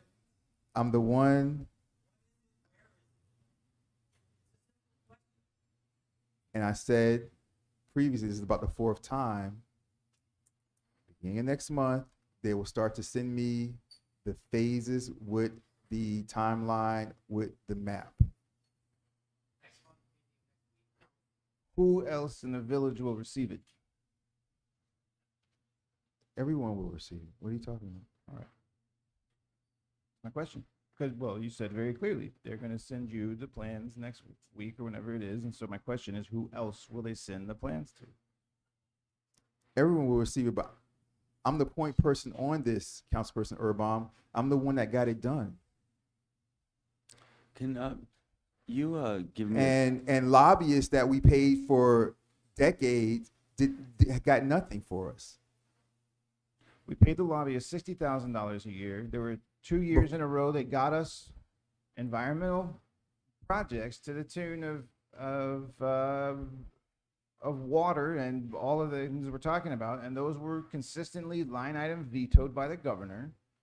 And the reason we decided to drop the lobbyists, this fiscal year that's up September 30 is the first year we have not had lobbyists, and it's because it was deemed that in the current political environment in Tallahassee, we were facing an inevitability of, once again, perhaps having our lobbyists do good work for us, which they had accomplished a few years in a row, and then the odds were increasingly greater and greater that whatever accomplishments might be achieved were going to be line item vetoed by the governor because they always consistently fall under environmental category, which, as you know, is a naughty word now. The lobbyists went down to 60 for 2 years. They were above 60. They were over 100,000 for over a decade per year. Then fell down to 60 for about 2 to 3 years. They never brought anything in. Yes, Governor DeSantis would veto, but they never brought anything in, you guys. Can I ask a quick? So, I worked hard for this and worked hard to try to get something that we've been waiting for a very, very long time. So, Mayor, I appreciate that you worked hard for this. I just have a question because you're the only one probably knows the answer. we had originally funds that were through grants. What happened to those funds through the grants originally? Because now Miami-Dade's taken over the funds, from my understanding. What happened to the original funding grants? The original funding grants they just didn't come through fully. So the original funding grants we got, so we first got a grant. The first grant we got was a hardship grant. Okay. And so the hardship grant was for the furthest west properties. And the reason why the hardship grant was for the properties furthest west, it was like the northwest, kind of the mid and the northwest, because they were hardship grant because those property values over there were lower than as you go east. Those were the lowest property values. Okay. That grant right there, we had it, and then when Governor DeSantis came in, they rescinded that grant under Manager Alou. Okay. Yeah. Governor DeSantis then rescinded it. I just want to say again, I've noticed a pattern of good and welfare. So we're an hour and a half into good and welfare, and most of what has been discussed in good and welfare are things that otherwise typically would have been addressed at committee meetings along the way. And so here we are having 5 committee meetings in good and welfare ahead of a general council meeting. And so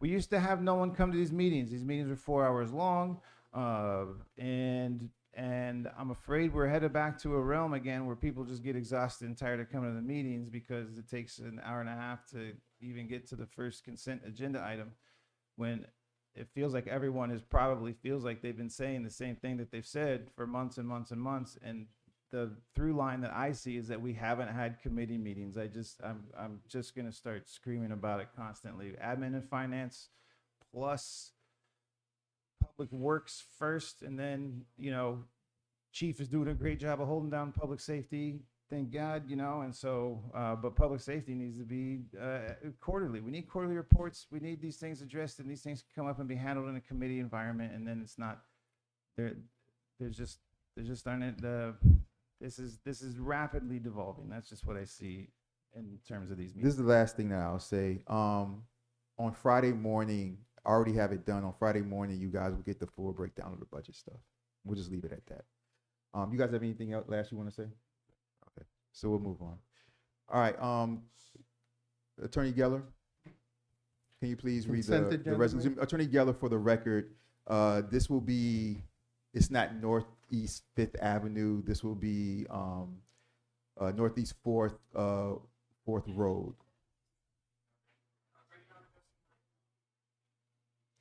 I'm sorry, Mayor? Yours you wanted, oh yes, let me say that, because for you, Mr. Pulliam, we can't make a motion for something that isn't previously isn't on the agenda, isn't part of the agenda. So for example, the only thing we could have done was, if we would have known about it when we approved the agenda, if we would have added it then we could make a motion. So the motion you're asking for, we can't make it. I wanted to tell you that once we said it. So we can't make the,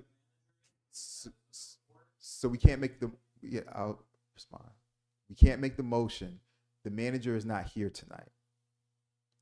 So the attorney or clerk can get in touch with him tomorrow. I'll also get in touch with him tomorrow and see what's going on with that. But he's just not here tonight, so I can't answer for him, Mr. Pulliam, unfortunately. The manager is ill tonight. Yeah, I don't know. And no report was issued? No report. I got.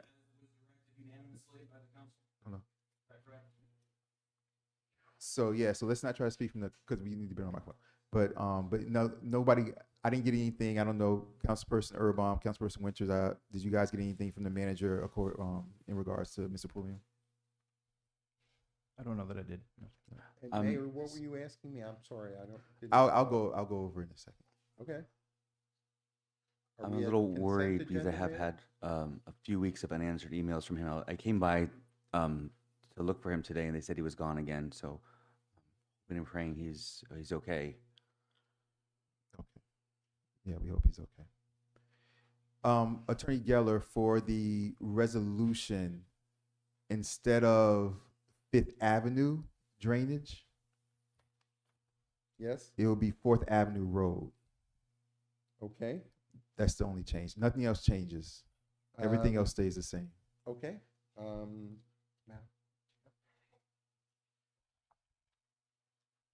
But we do consent agenda before that. You ready for that? Yeah. Do I have a motion to approve consent agenda? So moved. Do I have a second?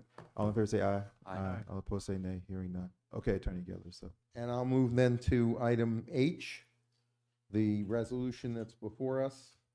And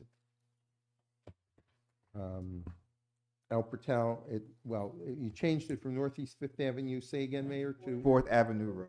Fourth Avenue Road. Okay, so the resolution is regarding El Portal Northeast Fourth Avenue Road drainage improvements.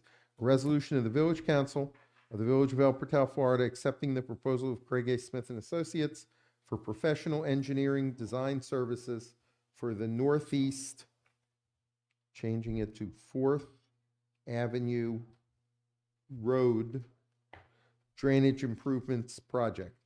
Authorizing the manager to execute the professional services agreement, authorizing the expenditure of funds, providing for implementation, providing for conflicts, providing for severability, and providing for an effective date. thank you. You guys want to say something first, Council? Or you want me to open it up to the audience first? No, we basically had it incorrect, I guess, on what we sent out to the village with the name, but that does not make a difference on this, right, with Sunshine Law, Attorney Geller? You're permitted to amend the resolution that's in front of you. It's on the agenda. Yeah.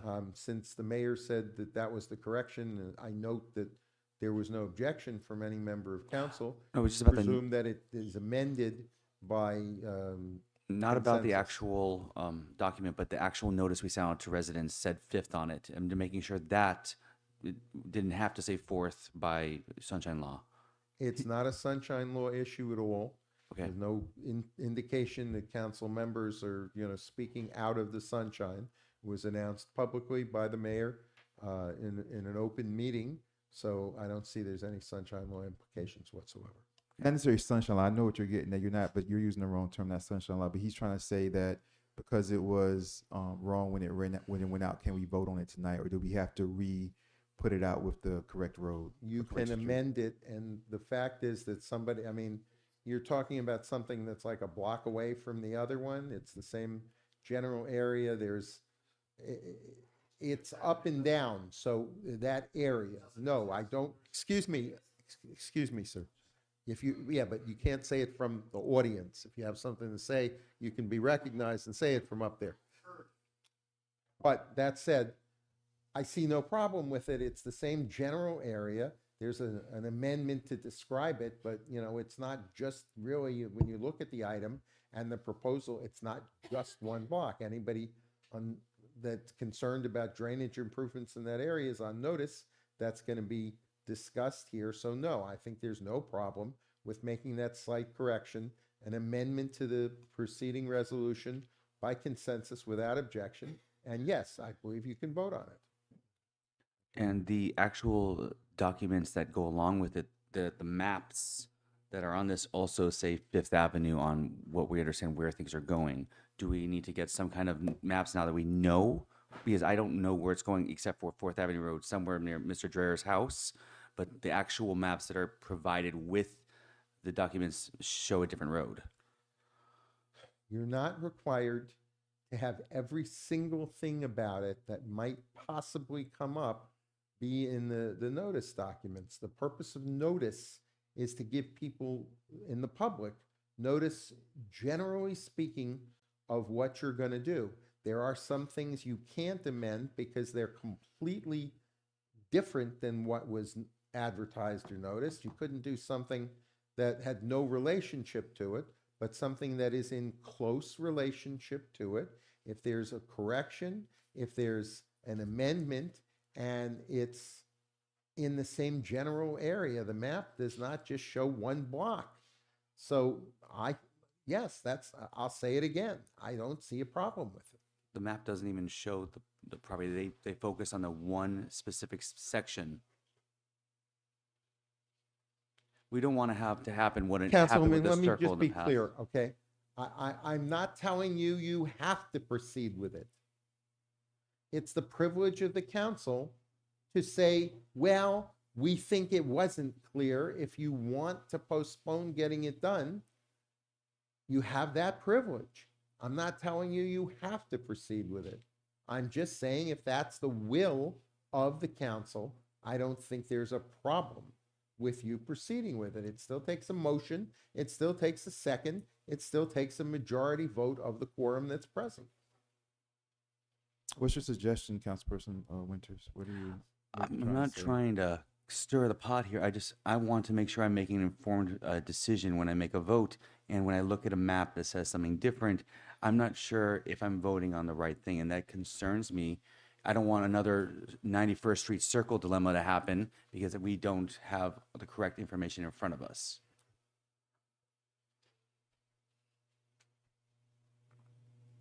Let's go to the audience, you guys.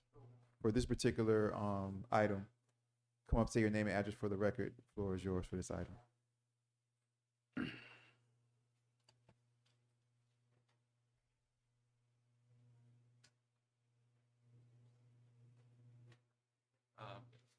Good evening. My name is Warner Dreyer. I'm at 486 Northeast 87th Street. So I'm here just to speak a little bit, just give a little bit background. I've reached out to all of you three, right, on separate occasions. I've been working with Mayor Omar, I think Orlando from Craig Smith and Associates Mayor. He was going to be here as well, right? You had invited him? Yeah, I invited him, but he couldn't make it. I can call him, though. Okay. So perhaps he could chime in why there's a misprint on the 5th Avenue Road. I do understand Councilperson Winter's concerns. I brought it up to him yesterday, right? But basically, since a year ago, right, when there was that whole power generator installation, there was a line that was put underneath 4th Avenue Road for a chamber, a gas chamber. I think I've included all of you into what happened a year ago. As a consequence, then Manager Alou with the mayor, they went ahead and added a berm right on the 4th Avenue Road side, on the west side, because that whole resurfacing created a river practically going into my property. So in essence, yesterday, when we met, I showed you some pictures of the berm, the impact, right, that has been done in the past because of that whole resurfacing and that underlying line that's 4th Avenue Road. So then I brought it up to Mayor Nickerson. He understood it's a temporary patch. Cars are parking on that whole berm when there's events here on the tot lot. We've had experienced some overflows. I sent some pictures to Mayor Nickerson showing that the cars are being parked there. So it's been a year. There has been already some erosion from it.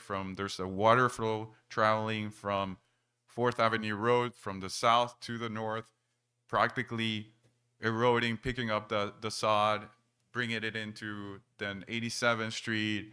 So the intent was there also to resurface the entire parking lot after the fact that whole little patch had created that impact on my house. And I think Mayor Nickerson, you removed it from that meeting in the agenda. I had reached out to Manager Alou, the engineer, Mr. From Cap Government, Mr.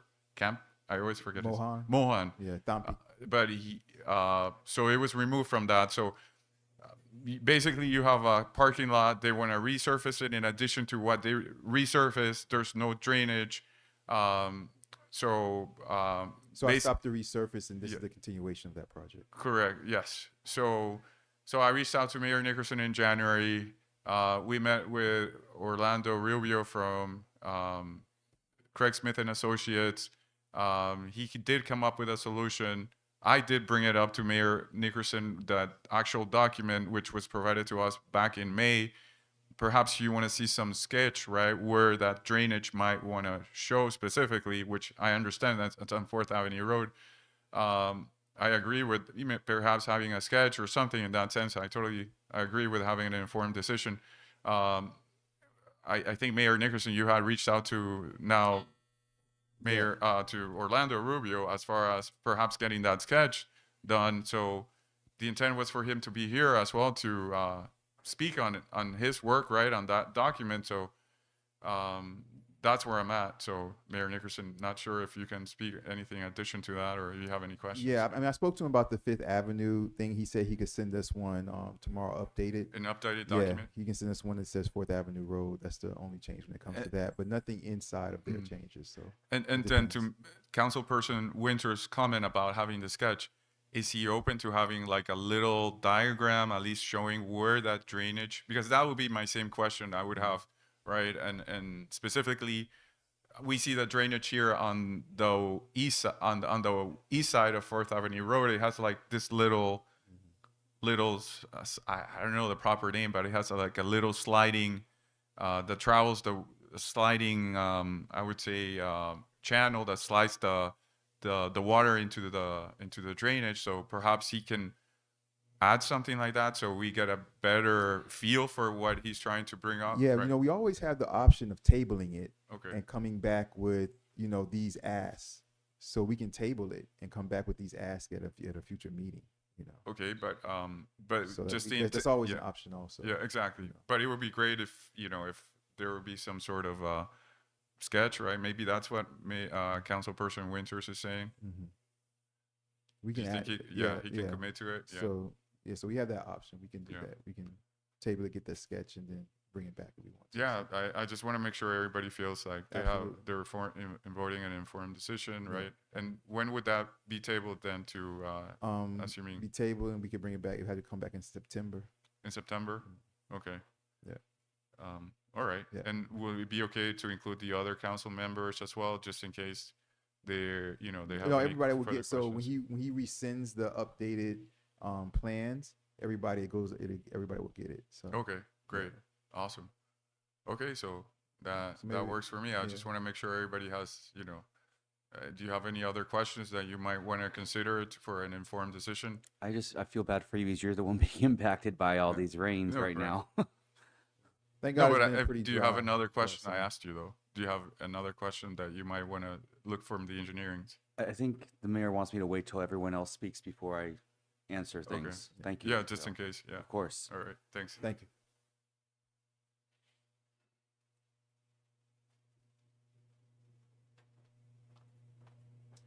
I'm George Alvarez, 165 Northwest 88th Street. Thank you, Mr. Mayor, Councilperson Winters, for working so diligently with the resident who is apparently most impacted.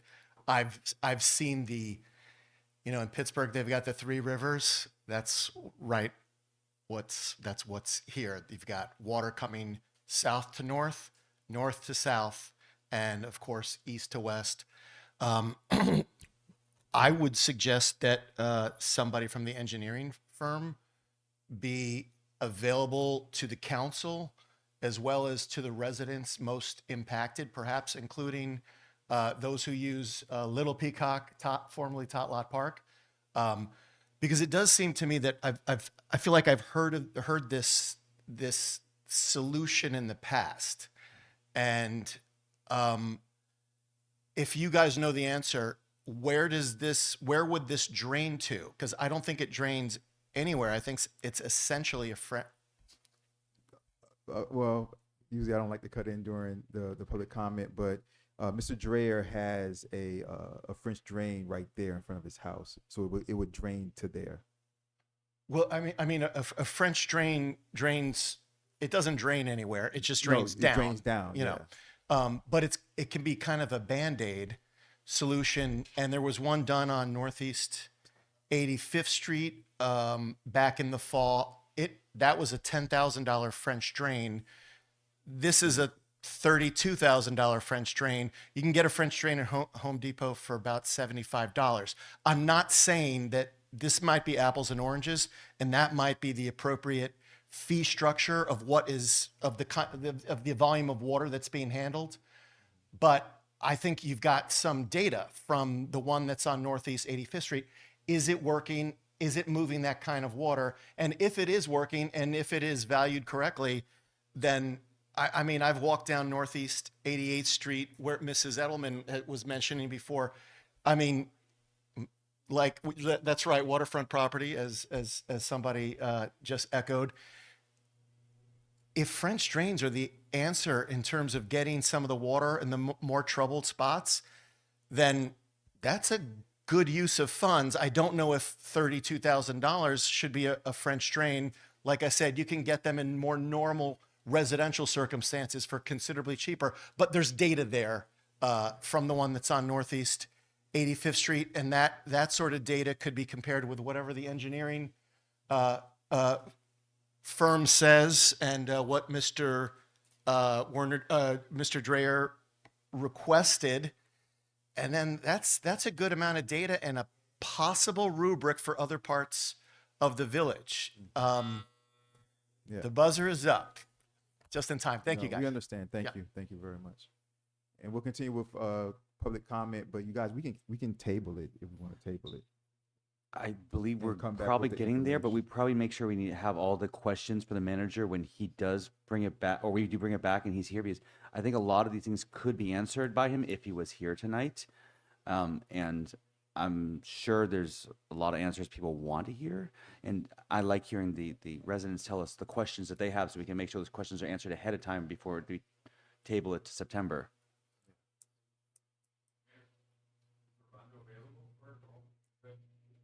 I'll call them, but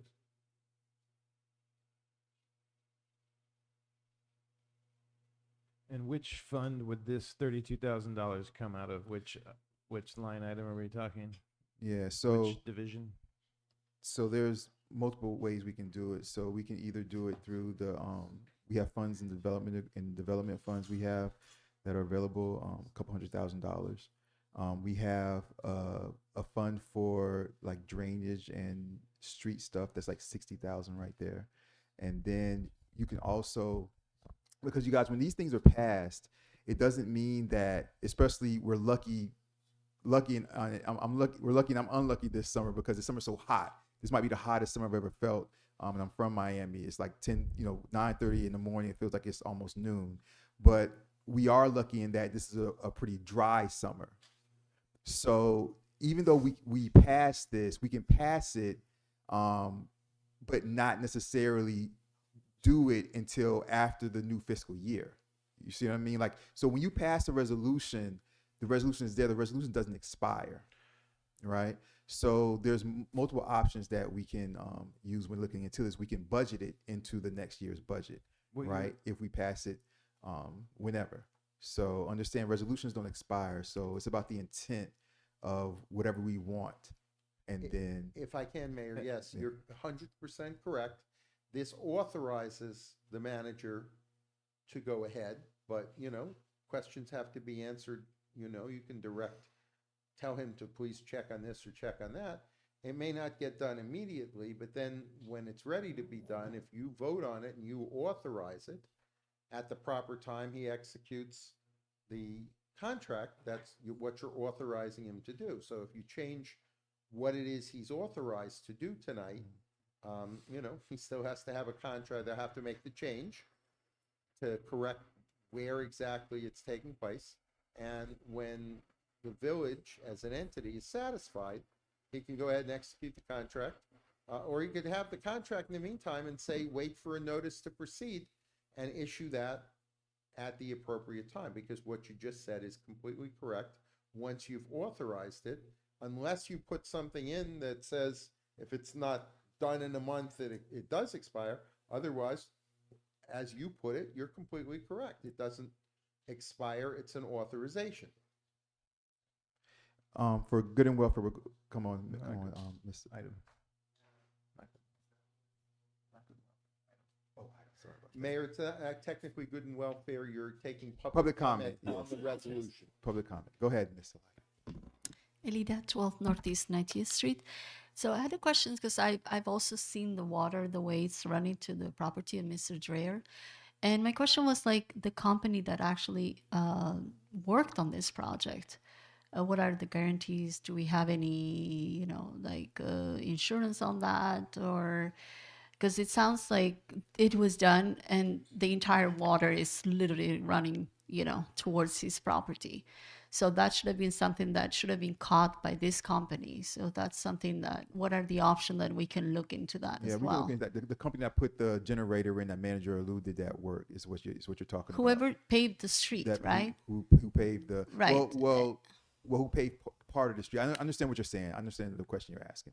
I understand the question. Right, because it sounds like, we need to hold accountable the people that actually reassured us that this project we were going to put this structure, but without any scope of work, or sort of like what was going to happen to the water. Obviously, Yeah.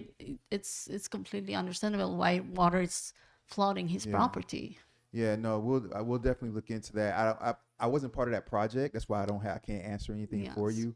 Manager Lou did that, and that's when she put in the generator. The generator that's outside. She did that project. So that's why I don't have any answers for you. But I'll No, I'll not dig for into me. it. For No, for sure. But I'll dig in. you know, I'll dig into that. especially for him, because that's like, I've seen the water. It's just like, it's terrifying to have all that flooding. Especially now that we're in the summer season and the rain is just. So yeah, so I don't know. I think that's the first thing to do, to go to that company that worked on it, and how could they have allowed something like that? But I'm glad that you guys are working with it. So thank you. Thank you very much. Next public comment. While he's kind of just through what year is CapGov contracted? This wasn't Cap Government. This was Craig A. Smith and Associates. I know. I'm just curious though. Through what year is Cap Government contracted?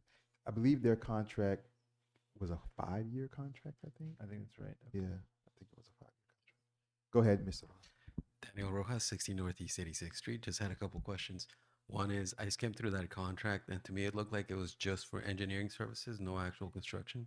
Am I Yes, correct? that's engineering services, correct. So okay, so it just and there's barely any actual clarification on any materials or anything. That's all going to be additional after this assessment's made. That would be additional. And then was this contract bid out, or we have a? So we have they're contracted. So they are contracted engineers. So they went through the bidding process when they won the award, and they are contracted engineers. Okay, thank you. And then one observation is, so this is happening because a project occurred that repaved that area, and it actually started affecting one of our neighbors, right? From what I understand. Okay, just to make sure. So there's every time something happens that we don't want, it's a lesson learned, right? So as we approach this project, we should also be taking a look at everything else that it's going to affect, and how, and that ties on to our sewer and all that good stuff. So I know you guys know that, but I figure, again, growth mindset, anything that happens that we didn't like, it's a lesson learned, and let's move on forward from that. Absolutely. Thank you. Thank you very much. Next for public comment.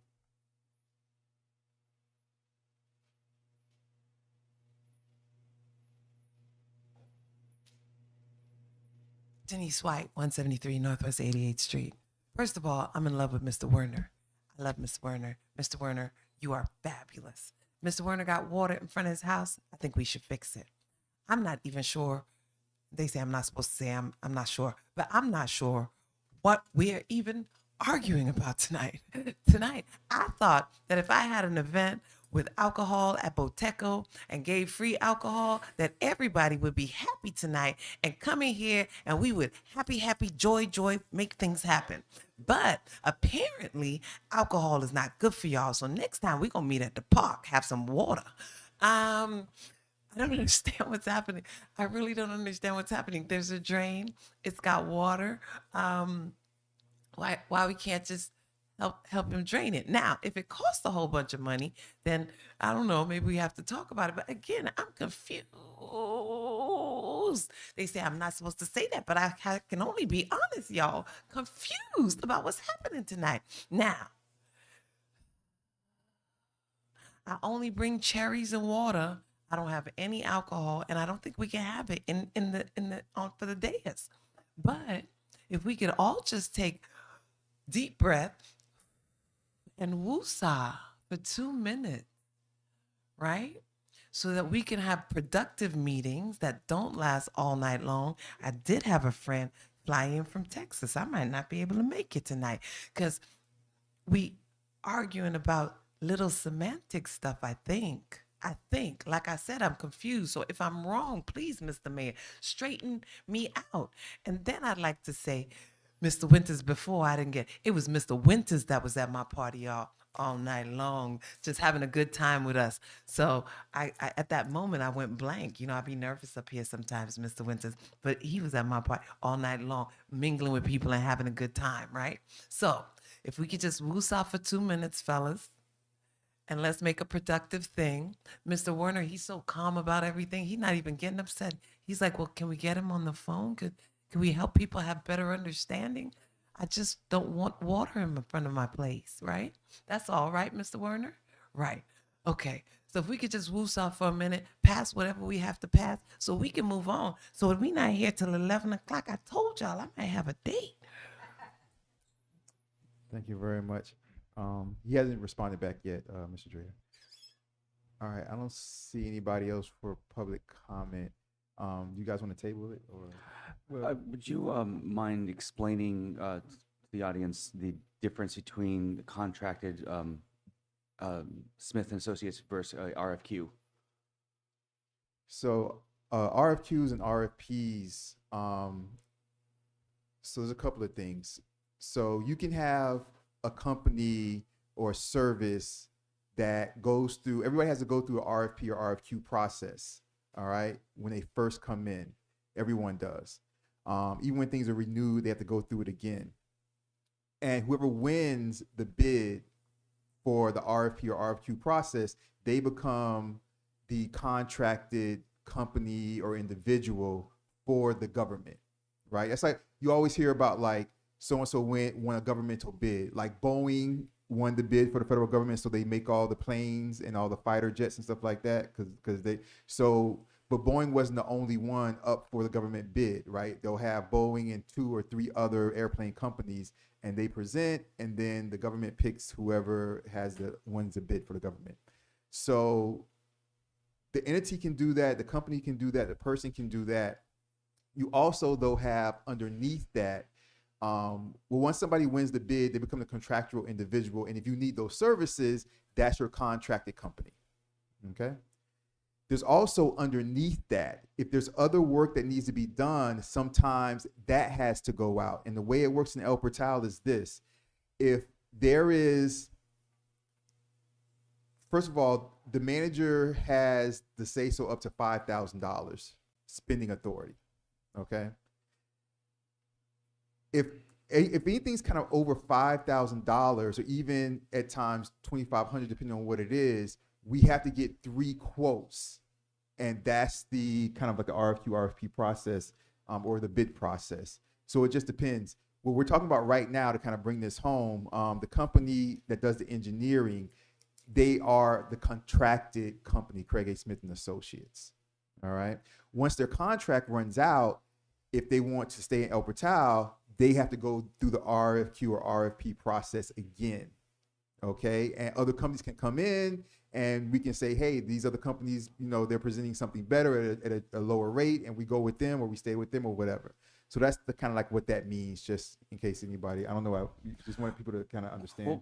Well, I wanted people to understand, but also when we are working with this, if we do get a request like this, where they gave us the full bid, they have a map that shows where the drain's supposed to happen, and it shows it very clearly on a property that has 3 different houses and a turnstile. They did not put it where that is. So I'm wondering if this bid is even correct. It might actually be cheaper than what they said, because it might not be over there. Maybe it's right here and it's going to change the price. So I think that we need to table it and make sure the manager confirms that they gave us a bid at the right location, and then we have a diagram and then bring it back in September. Yeah, so let me just touch on that very quickly. So if you look at it, the thing about it is that since the water comes down, and we can table it, it looks like we're going to table it, that's no problem. But since the water comes from so far south, they're going to, they're not injecting it right here. They're picking it up down here. That's where they're picking it up. They're going to catch the water a little bit further back. So they're not catching it right here at like the corner of Mr. Dreher's property. So maybe that's why it's a little bit. Yeah. So, yeah. So yeah. So we can just table it. How do we use the verbiage for this motion to table it? Well, I just Correct. want to. Oh, sorry. I just want to clarify Councilman Urban, for the sorry. residents. That was a good question at the end there. The reason we're having such a to-do over this particular item is because it is the result of previous work done that resulted in a negative outcome, right? So it had to do with a section across the street that was dug up to lay a pipe or power, I guess, for the generator, right? And then the replacement of the street surface basically over that little small trench, right, was its own thing. Well, it affected the shoulder over there, and there was not diligence paid to the leveling or the little microgeography there of the shoulder, and so that resulted in an ongoing chronic problem for a property owner. So we've already had someone not do it right once, and so now here we are contemplating spending more money to basically have it redone more or less, not the street across the street part, but the shoulder part, right? And so that's where we're at. So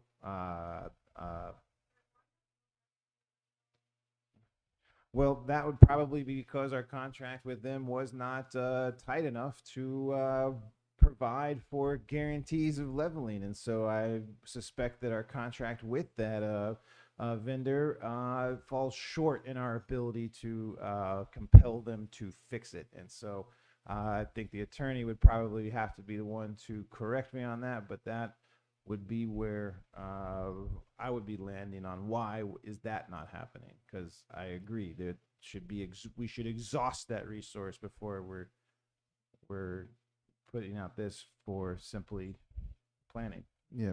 So let me jump in. So that's the point that Ms. Alita brought up, which I said that we look into.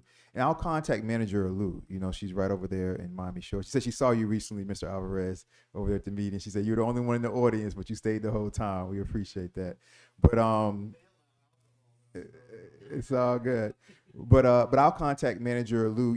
When she put the generator in, and that's for hurricane purposes, things like that or whatever. When she put the generator in, I think they had to raise something or something like that, and that's what kind of contributed or led to it when they paved over. But I don't know. But I'll reach out to her and ask her about the contract, ask her, say that we're having this problem, and see if we can do anything about it with the individuals that put the generator in. Okay, I'll reach out to her. Do you guys want to table? I'll move to table this item to the September General Council meeting. Should we add to the fact that we need to make sure that the manager makes sure that the bid's actually for that exact spot and not the one in Fifth? Yeah. Too. All right, I'll reword the motion. So I move to instruct the manager to redouble the effort of diligence ahead of the September General Council meeting to have this item fully vetted and prepared to be able to be reported on and presented to the council for decision. I second. All right. Thank you very much. We have a motion. We have a second. Madam Clerk, let me get a quick roll call on that. Roll call. Councilperson Winters. Yes.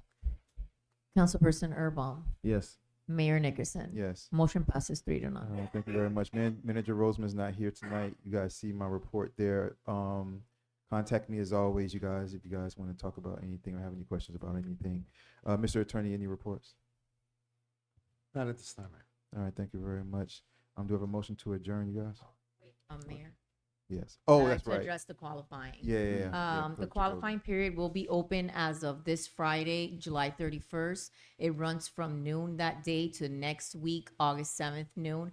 Anybody who wishes to become a candidate has to come make an appointment, send me an email to make an appointment before doing anything. Cannot open up a campaign account. It is very important that they come and meet with me. That's it. Very much. Motion to adjourn. So moved. Second by Councilperson Winters, second by Councilperson Erbaum. All in favor say aye. Aye. All opposed say nay. Hearing none. The council meeting for Tuesday, July 28, 2026 is adjourned at 9:11 p.m.